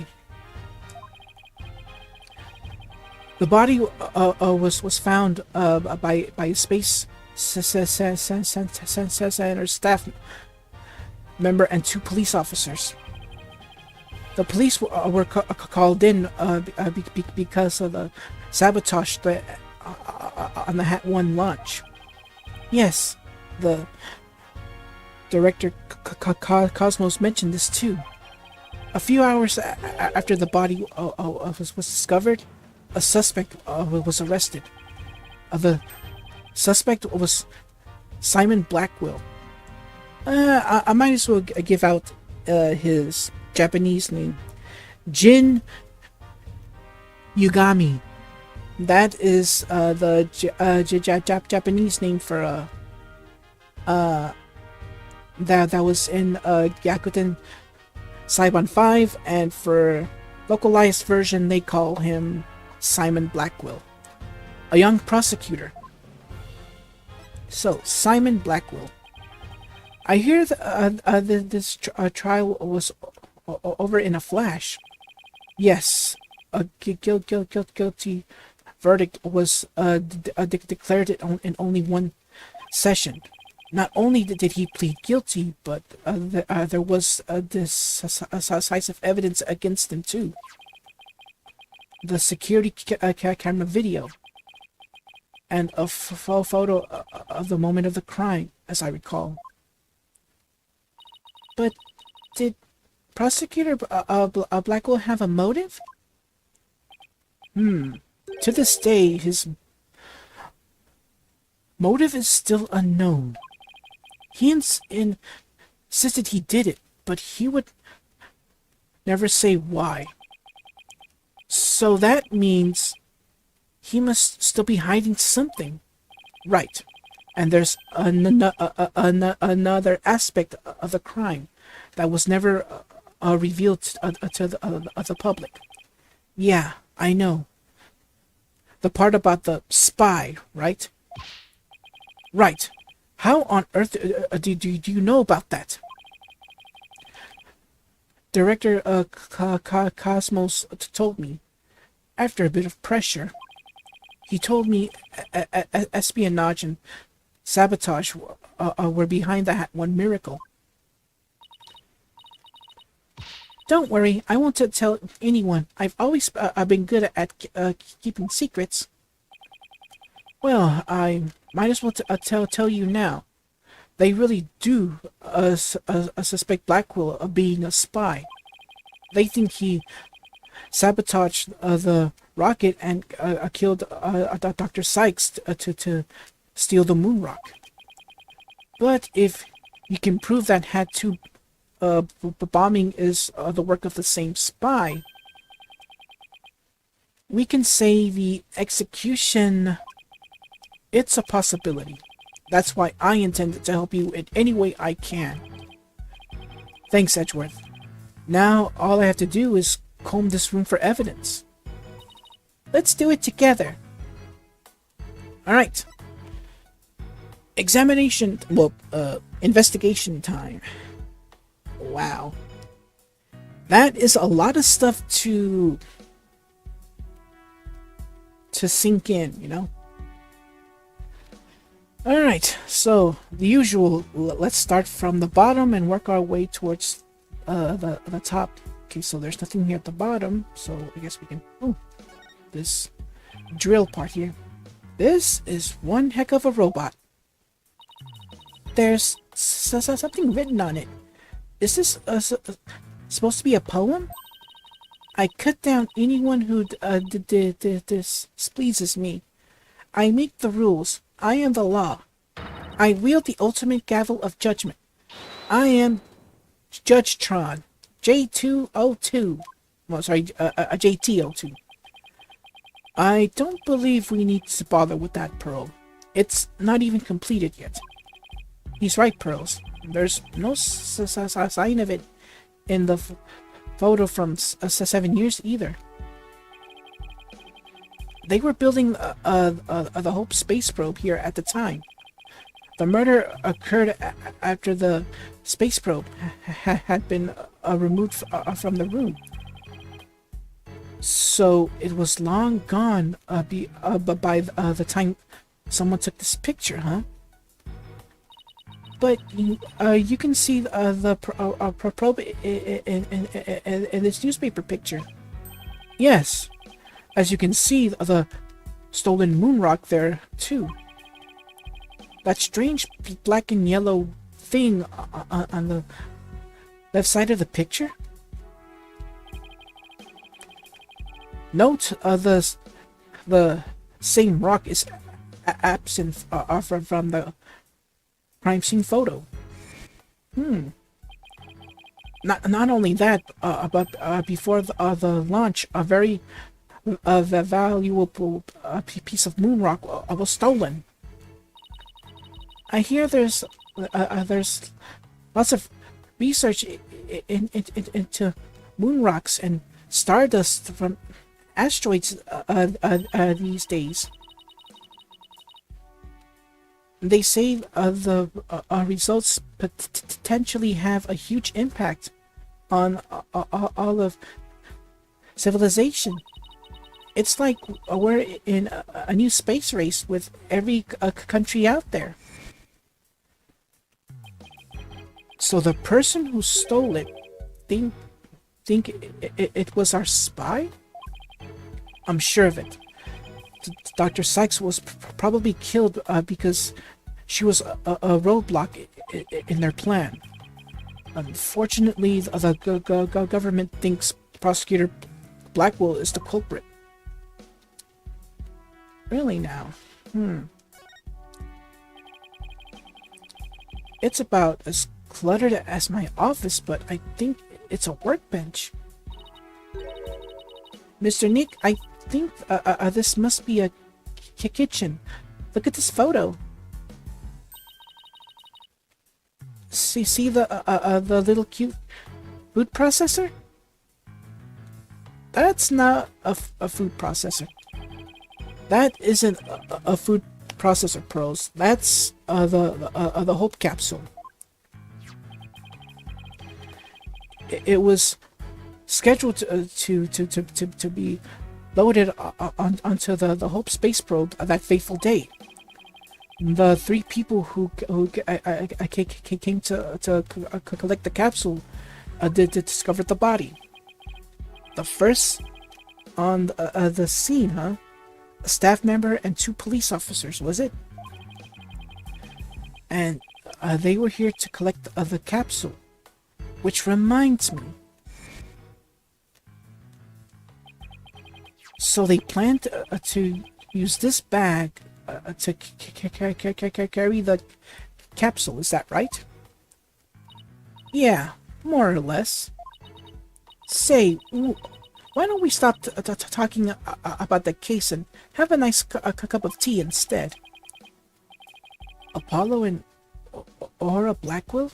I wonder what they're talking about. Edgeworth, did those 3 people have a bag with them for transporting the capsule?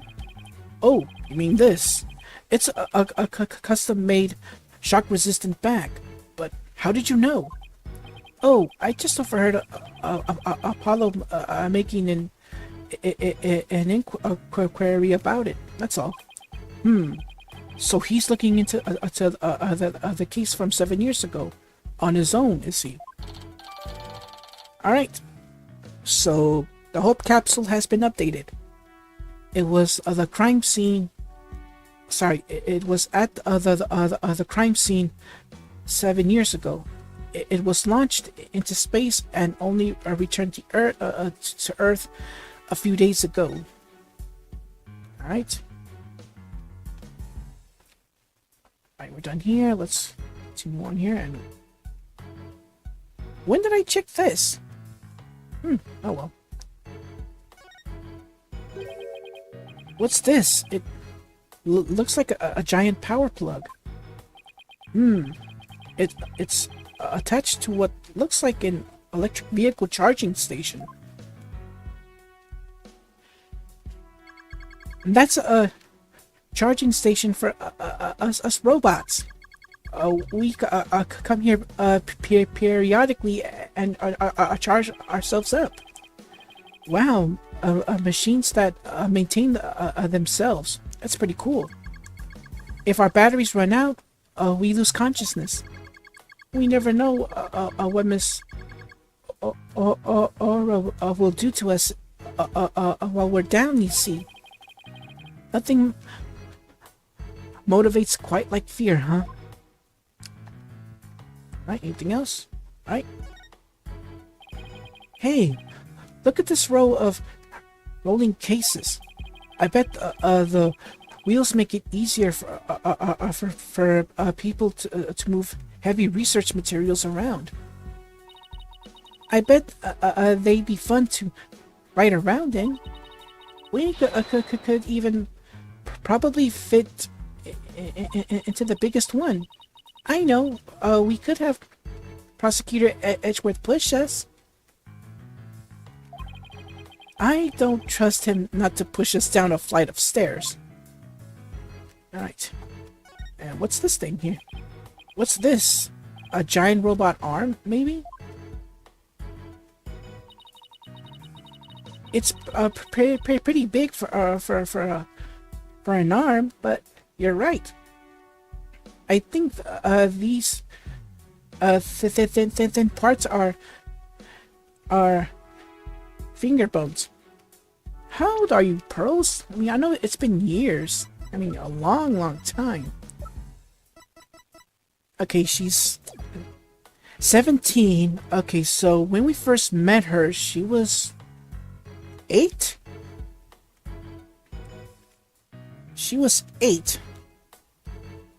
And then 7 years later, she'd be, well, during the time of Apollo Justice, she'd be 16.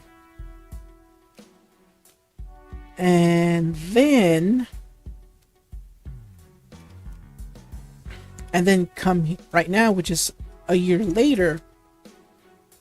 Okay, so yeah, that does count. So she's 17 now, because I'm trying to add up everything, like from the time of her first appearance in Justice for All, and all the way up to now. Well, yeah, around 7-8 years have passed, maybe. It's pretty. Oh, I already read that. They're even about as long as my legs. And there's a spiked ball and a giant drill on the floor too. Is Aura trying to build some kind of weapon of mass destruction? Maybe she wants to use it to demolish a big building or something. I can picture her gleefully tearing down the street just doing that. Well, doing just that. I'd better not think about it anymore. Oh, wow. Alright, anything else that needs to be... making sure I gotta search every nook and cranny Alright, we're done here. Next! Oh, this is the big one here. Alright. So I guess we gotta look at this chair here. This is basically the murder scene here. Or the crime scene. It looks like an operating table. It's in the photo too. Yes. It was here then as well. When the victim's body lying on it. There's a button here. Oh, I know. I'll try pushing it. Pearls! Don't touch the... Oopsie. Hey, it's moving. And it's building a robot. It appears to be a robot assembly device. Disassembling anything in a flash? Push the dismantle button. That sounds pretty neat. Can I push it, Mr. Nick? Please don't push any more buttons, Pearls. Okay, so this is a... Nah, you don't think... That'd be very gruesome. Alright, anyways, let's just continue on here. This red toolbox here. An emergency ladder. This must be the one they used during the evacuation.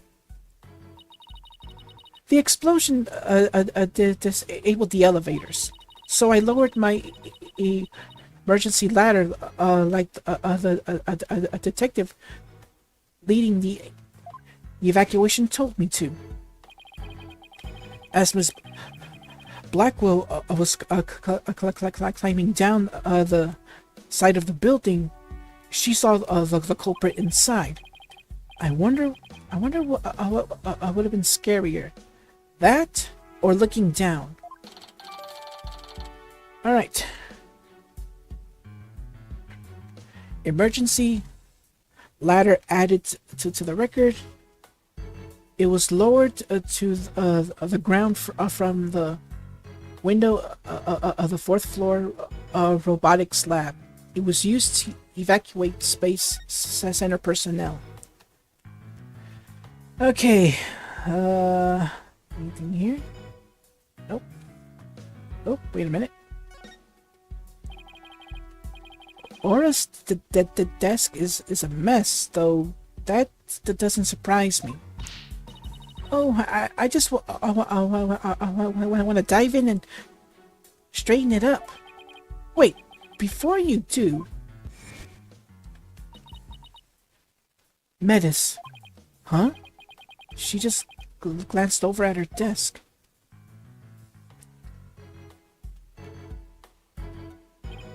It's... Athena Cykes. Clonko, can I talk to you? I really hope he's back to normal. You wish to speak to me, Mr. Wright? If you're going to hit me, please avoid the face area. Hey, don't put me in the same class as that woman. What was Aura like 7 years ago at the time of the incident? When Mother died, Miss Aura was confused. Huh? So he called Dr. Cykes' mother, but Aura Blackwell. Miss Aura? With the loss, she exhibited a severe cataclysmic imbalance. Sorry. Excuse me, but I have no idea what that means. Pardon me. Searching for alternative expression. She would spend the nights crying and then taking out her feelings on those around her. After Prosecutor Blackwell was found guilty, she repeatedly demanded a retrial as well. That is correct, but without new evidence, her requests were ignored, and then little by little, Miss Aura began to change. She started to hate it when I call her Mama Aura, and before long, she started hating the court system and abusing Clanco, That murder destroyed so many lives. No kidding. Right. Take a look at this paper on Dr. Sykes and Ms. Blackwell's research. Ponko and Clanco, they're the robots with hearts that Dr. Sykes created. A heartbeat detection system lets them determine when a human is present. In addition, they can recognize people by their ID tag or facial features, and they can infer people's emotions by analyzing their tone of voice. That's amazing, but very familiar. Hey, I don't know, Edgeworth. They might be even more human than you. What's that supposed to mean? It kind of sounds like these robots can do what Athena does. Alright, so we get our next piece of evidence, a book called Robots with the Heart. It explains the recognition and communication features of the Ponko series of robots. Guess that's pretty much it. Well, I guess that's about it for this room. So, what do you think, right? Any ideas? There are still a lot of gaps in the evidence, but I'll put it off somehow. After all, you asked me to prove Blackwell's innocence, right, Edgeworth? What? He did? Yep. He called it a special request. He reached out to me while I was still disbarred. So basically, even if Phoenix wasn't a lawyer, he and Edgeworth still kept in touch. Alright, Edgeworth's request. So that was the spark you get oh, sorry. So that was what sparked you to get your attorney's badge back. Yep, the Blackwell case. Right. I have a special request. I want you to clear one of my subordinates of suspicion. Hey, I'm not a lawyer anymore. Remember? Haven't been one for a long time. That 8-year misunderstanding has been cleared up, and you must be eager to return. I'm sure you're familiar with the other case that ushered in the dark age of the law. Very soon, a convict will stand as a prosecutor in court. I want you to keep an eye on him. Just when I'm beginning to actually like the job I have now. So yeah, there's your reason. The reason why Phoenix returned to being a lawyer. Because of Simon Blackwell. Well, that case. Well, the UR1 incident. That's the main reason why Phoenix came back to being a lawyer. Right. Sorry I dragged you into this. Because of the as espionage aspect, I wasn't for free to give you all the details. Hey, no need to apologize. It's like I said on the phone the other day. I know that the types of criminals you're after now aren't small fries anymore. It looks like your target. Sorry, bleh. It looks like your target finally decided to make a move. Yeah, it's for this very reason I returned. Time to bring it to an end. Dun dun dun dun dun. Just kidding. I'm going to end the dark age of the law. That's what this is all about. So, what is this dark age of the law everyone's been speaking about? Well, I hope this last bit might answer the question, I hope. Here we go. The dark age of the law.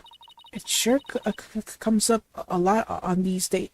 A lot these days on TV and in the papers. And I hear that there are more false charges and fabrication of evidence than ever. When I became a chief prosecutor, the court system had already lost the people's trust. It all began 8 years ago. A lawyer who was caught fabricating evidence. And a year after that, a prosecutor was found guilty of murder. Wait, do you mean... That's right. He's talking about my case and Prosecutor Blackwell.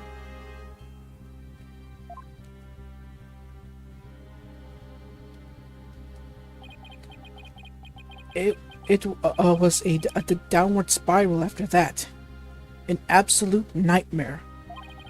After those two cases, the mass media launched an all-out attack on the courts. Public opinion was tainted, and before long, the legal world itself was sucked into it. It's such a shame. Once a suspicion forms, it's very hard to shake. Lawyers and prosecutors were supposed to trust each other, pursue the truth together.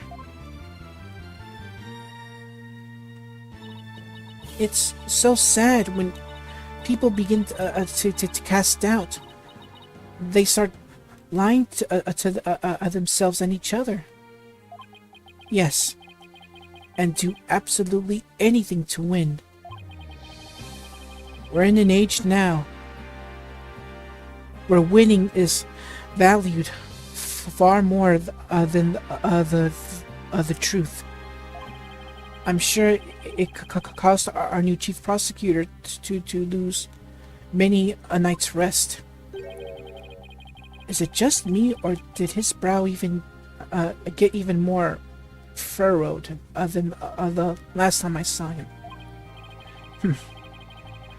The hostage taker disdain for the courts is a perfect example of the times. It sure is. Do you have any idea who the hostage taker might be? Well, somebody who mistrusts the court system and who can manipulate robots. It can really only be Aura Blackwell. Who else but her would want a retrial of that case from 7 years ago so badly? Simon Blackwell's older sister? and the owner of this room. I agree with your conclusion. Perhaps she tended to force Miss Sykes to confess. Actually, I think she had a much more horrific, uh, horrific plan in mind for Athena. The important thing is for you to solve UR1 and prove Blackwell's innocence. And then maybe she'll release the other hostages. I'm counting on you, right? To set that prosecutor and those hostages free. And I'll be coming on you in court. Sorry, and I'll be counting on you in court to help me too. Of course, I'll do everything I can to help uncover the truth. And this isn't an official trial.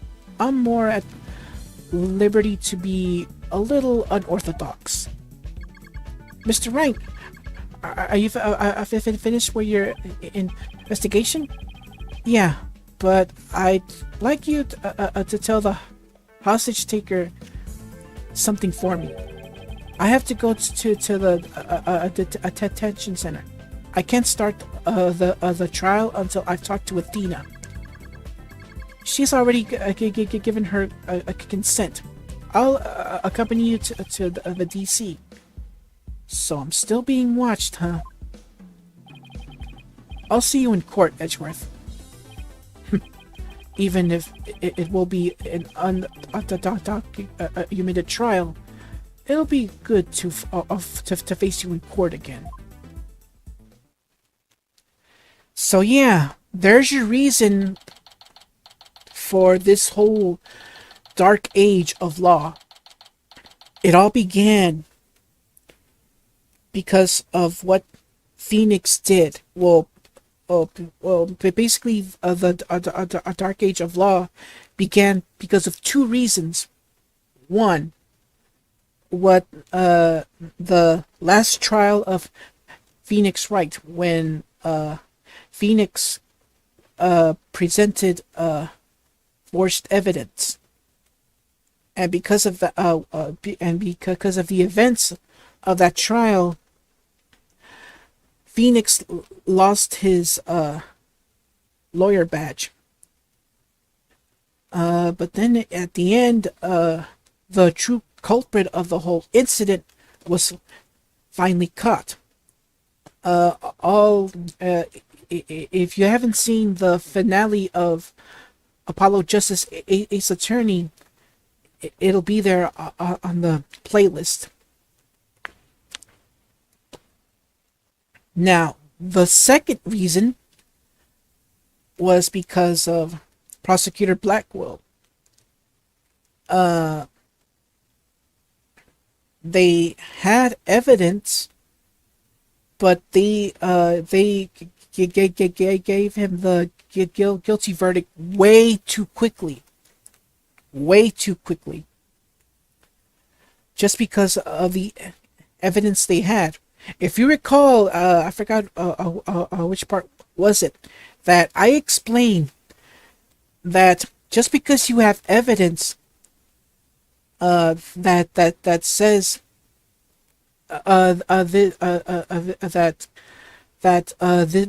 this person did it, does not mean it's the truth.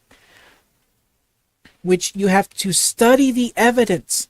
Think of evidence as puzzle pieces. Try to put them together and see how they fit. But apparently, in Blackwell's case, they didn't do jack.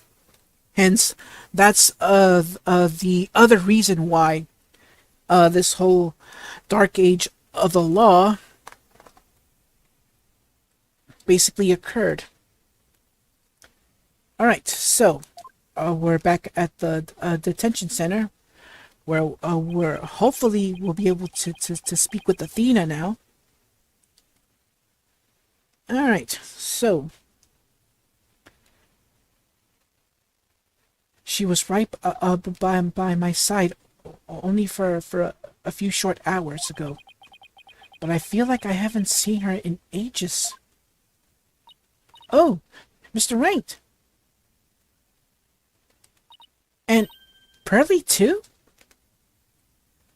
Yeah, how does Athena and Apollo know Pearl? That's where the DLC case comes in. I will get to that case in the future. I have no idea when, but I will get to that case. That one and the DLC for Spirit of Justice. I'll get to those in the future. Promise. But right now, I really like. Don't get me wrong. As much as I like this series so much, after Spirit of Justice, I'm gonna be Ace Attorney'd out. Oh my goodness, was this a pain? I mean, recording everything, doing like my best at voice acting and all that. Wow, it took a lot out of me. Oh yeah. If I'm being honest, and I know it's still early, because we still have Spirit of Justice to do, but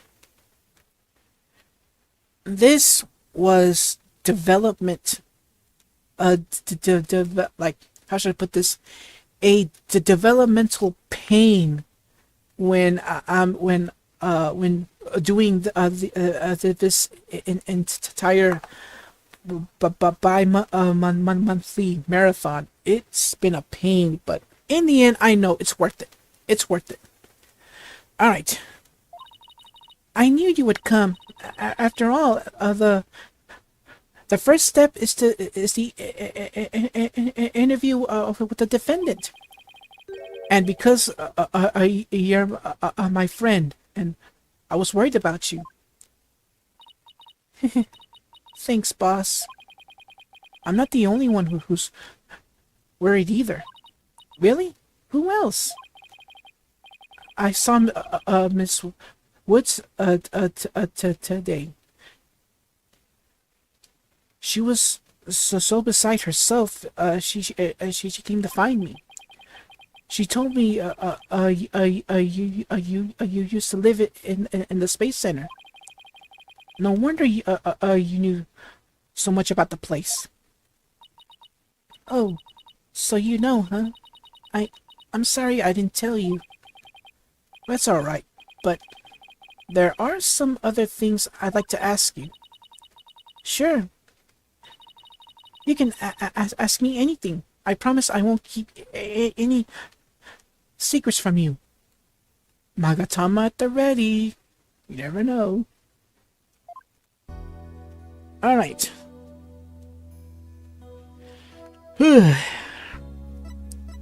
Let's start talking. The day of the crime.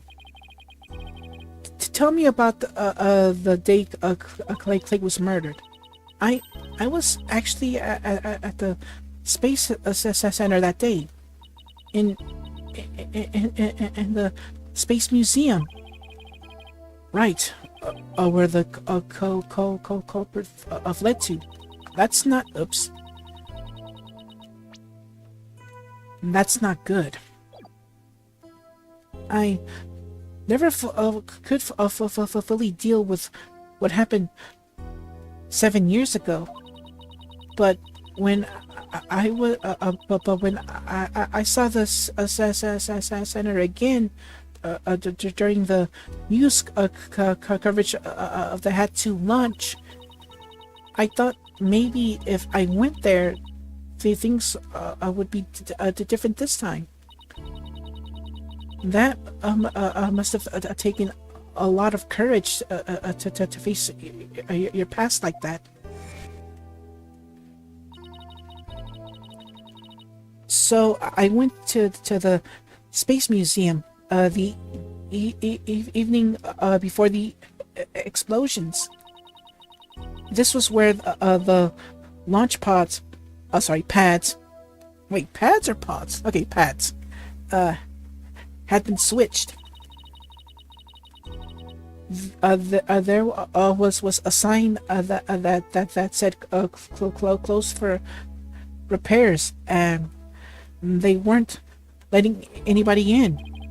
Yeah, the director couldn't very well switch the pads if there were people in there. But I snuck in anyway. Did you want to see that Hat One group pic? The one with your mother in it? I did, but what I really wanted to see was her jacket. That jacket, that jacket on this display. That was the Dr. Cykes. All right, so evidence updated on the Hat One exhibit. That jacket, in actuality, it belongs to the Dr. Cykes, Athena's mother. But I should have known it wouldn't be easy to get over such a traumatic experience. The second I saw that jacket, it all came rushing back to me.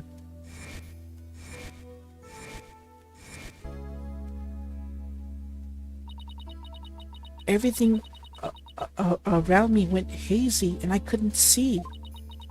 I tried to get out of there somehow, but I guess I passed out.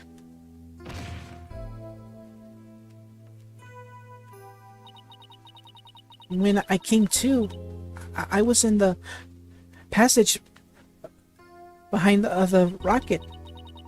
I was in the shadows where people couldn't really see me.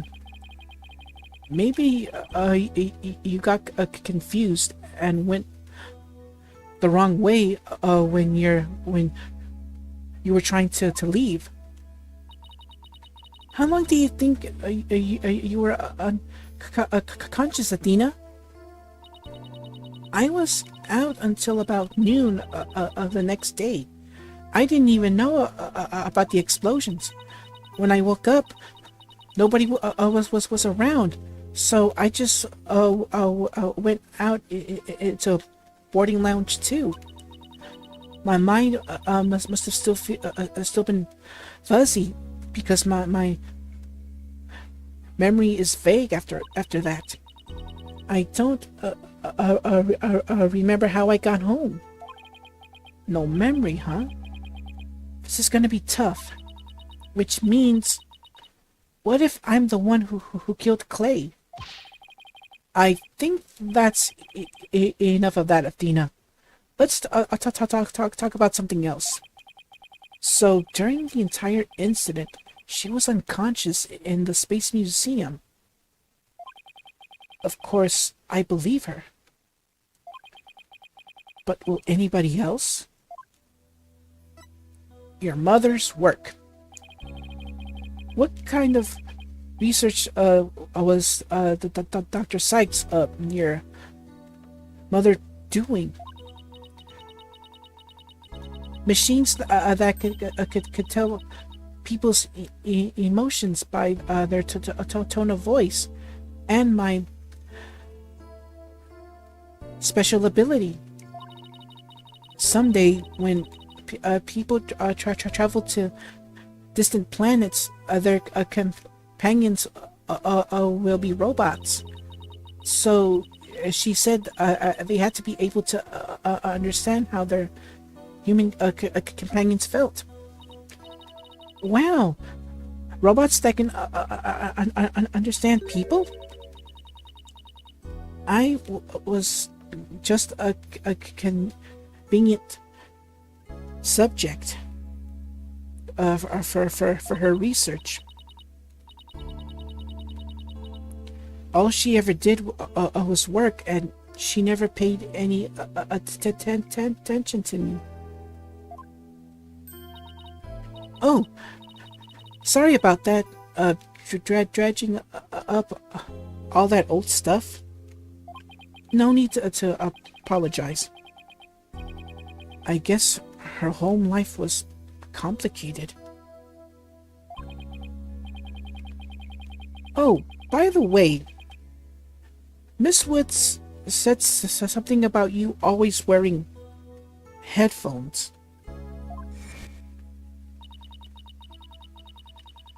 She always wore these big, heavy-looking headphones.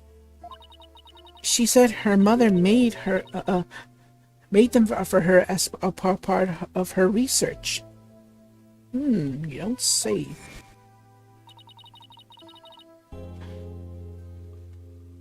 I had to wear them every time I went out. Oh, I hated them so much, but she wouldn't listen. What were they for? Oh, she gave me some kind of explanation. But I don't remember now. It was too difficult for a little kid to understand.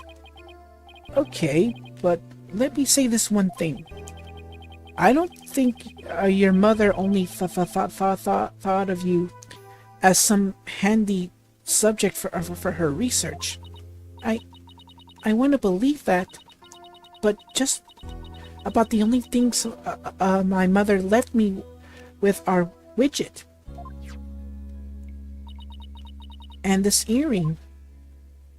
Oh, it's beautiful. It's made of a piece of real moon rock she had for research. Maybe she did love me in her own way. I'm sure of it. I'm really sure she did, because that's what I want to believe too. All right, so we get our next piece of evidence: the moon rock earring. An earring that's actually made of a moon rock. That's cool. The stone was cut from a real moon rock that was being used for research. I better ask her a little more about her mother's research. I should show her that paper I found in the robotics lab. Alright, let's present the robots with a heart. Oh, the Ponko series. You must have gone to the robotics lab. You seem really to really love Ponko and Klonko. Yeah, my mother made them, and I grew up around them, you know. Oh, there's one of those cute little robots in this photo too. So, see, Ponko's bandages. I put those on her.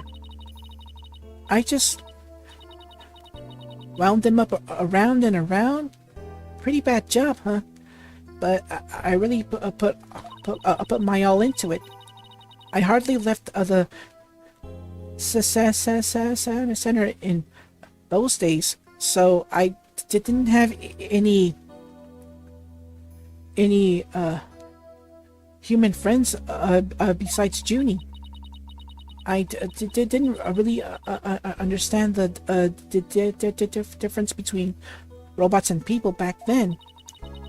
I thought that if a robot broke, bandaging it would help it get better. What a weirdo I was. It looks like something's written on the bandages. Yeah, I wrote stuff like, get well soon, Ponko. But in the end, my mom just put her on the operating table and fixed her in a flash. Oh, that must be the thing I made move in the robotics lab. I was so impressed by what my mom did.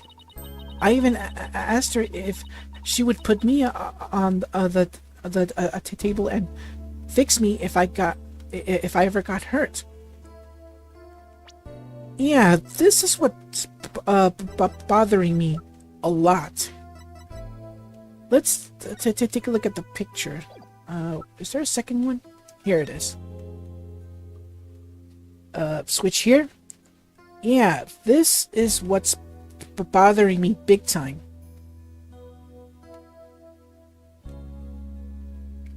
I hope I'm right, but I hope I'm wrong. I'm not gonna mention it, but I don't know. It's gruesome, but it's best to not think about it right now. It looked like just like it looked just like magic to me. What she could do. A little girl who grew up around robots. She seems to have a good memories of it. All right, 7 years ago. On a different subject, did you hear about the person holding up the Space Center?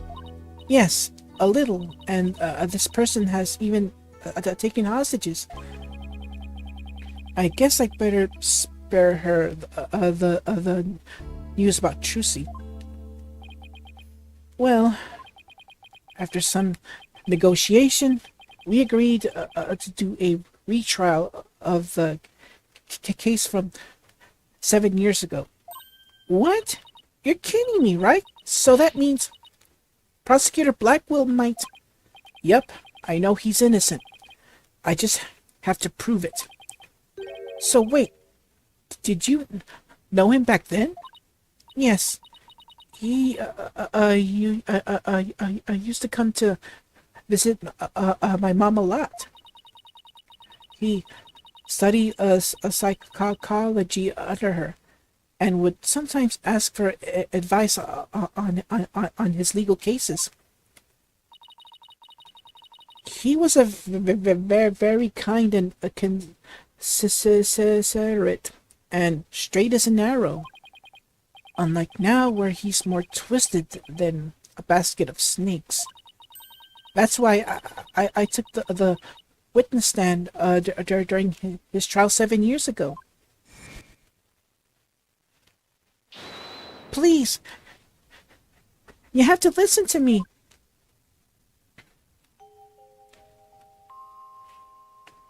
He didn't kill her. His heart is screaming that he didn't kill her. I was a fool. How could anybody else know what I was talking about? She heard the voice of his heart.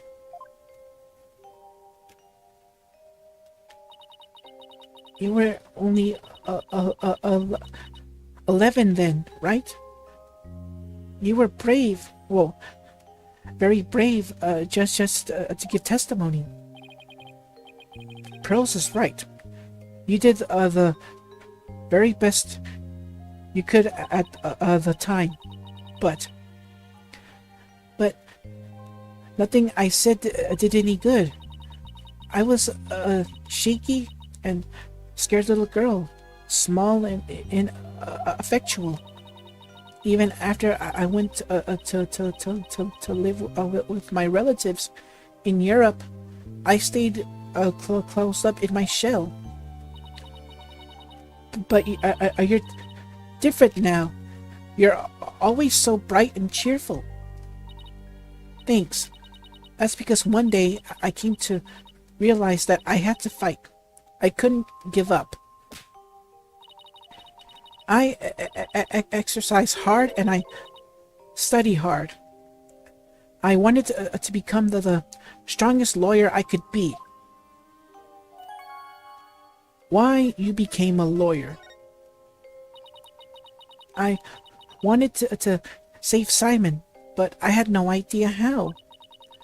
Then I met Mr. Wright, and thanks to him, I realized that if I became a lawyer, I could prove that Simon was innocent. I also realized that psychology could help me do this. I mean, psychology was my mother's specialty. When I studied it, I felt like she was there with me, supporting me.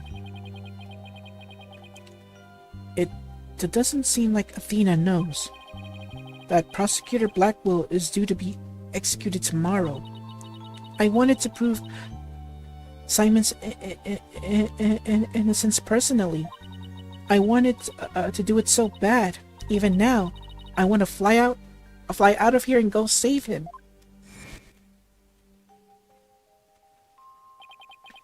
Come to think of it, she said something like during the trial of Themis legal that school trial. She mentioned there was somebody she wanted to save. She must have been talking about Prosecutor Blackwell. I heard some prison guards say that you had an interview with Simon. How was he? What did he say? No, I can't tell her. But how can I lie to Athena? He was doing well. He was happy about the possibility of being proven innocent. He was?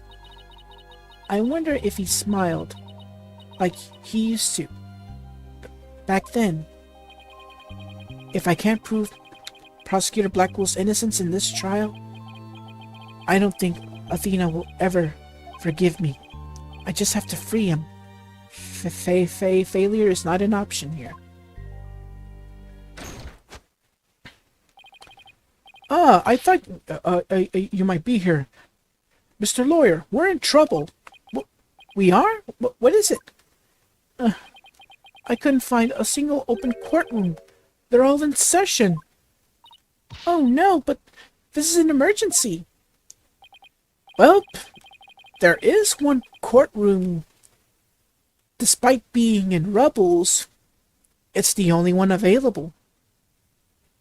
And y'all know exactly what I mean. It's very difficult to interrupt a trial once it's underway. Now that's a sound I haven't heard in a long, long time. The steel samurai ringtone. My phone. It's from Chusi. I told you I'd give you 1 hour. I guess it's time to pick one of the hostages. No, wait! We still have a little more time. Besides, all the courtrooms are being used right now. Make all the excuses you want, but you won't get more time. What? What did it say? Your daughter is first. The poor thing. She's a little too young to die, don't you think? No! Don't you dare hurt her! There has to be something I can do. The cruelest injustice is about to befall us. No, this can't be happening. Mystic Maya, help us. Wait a minute. Maya? I read somewhere that you were holding a trial in the middle of an exploding courtroom. That must have been really something. Although weird is par for the course with you. A courtroom blew up. That's it! There is a courtroom we can use after all. Okay, time's up. Too bad. Any last words you'd like to say to her? Hold it! Aura, please don't add to the crimes you've already committed. So you know who I am, do you? It wasn't like I was trying to keep it a secret anyway. We're ready to start the trial. We can hold it in the ruins of courtroom number 4. The one blown up by the bomber. Oh, what a wonderful idea, Mr. Nick. I never would have thought of that. An astonishing trial in an astonishing location. I guess it's only befitting. I'll go get the place ready right away. I didn't exactly pick the place for its astonishing factor. How about it? Are you ready to have your brother's innocence proven? My brother? Oh, I'm sorry. Did I forget to mention? It's not Simon you'll be defending. What? Not Prosecutor Blackwell? I indicted Athena Cykes on the charge of murdering her own mother. Oh, that sneaky woman. You'll be defending the little princess there, the one behind the glass. What? See you in the mountain of rubble you've chosen for our courtroom, Mr. Wright. Well, what is she talking about? Athena? Of course! Why didn't it ever occur to me before? If Prosecutor Blackwell is innocent, somebody else had to have been the true culprit. Did I kill my own mother?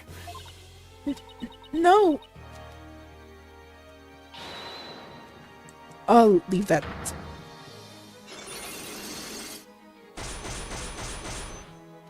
The return of the Black Cyclops. No, wait. It can't be true. Mr. Nick, what's the matter? I see 5 black Cyclops. I've seen these kinds of locks before. Dark. Black locks protecting a secret hidden deep inside a person's heart. And there's no way to remove them.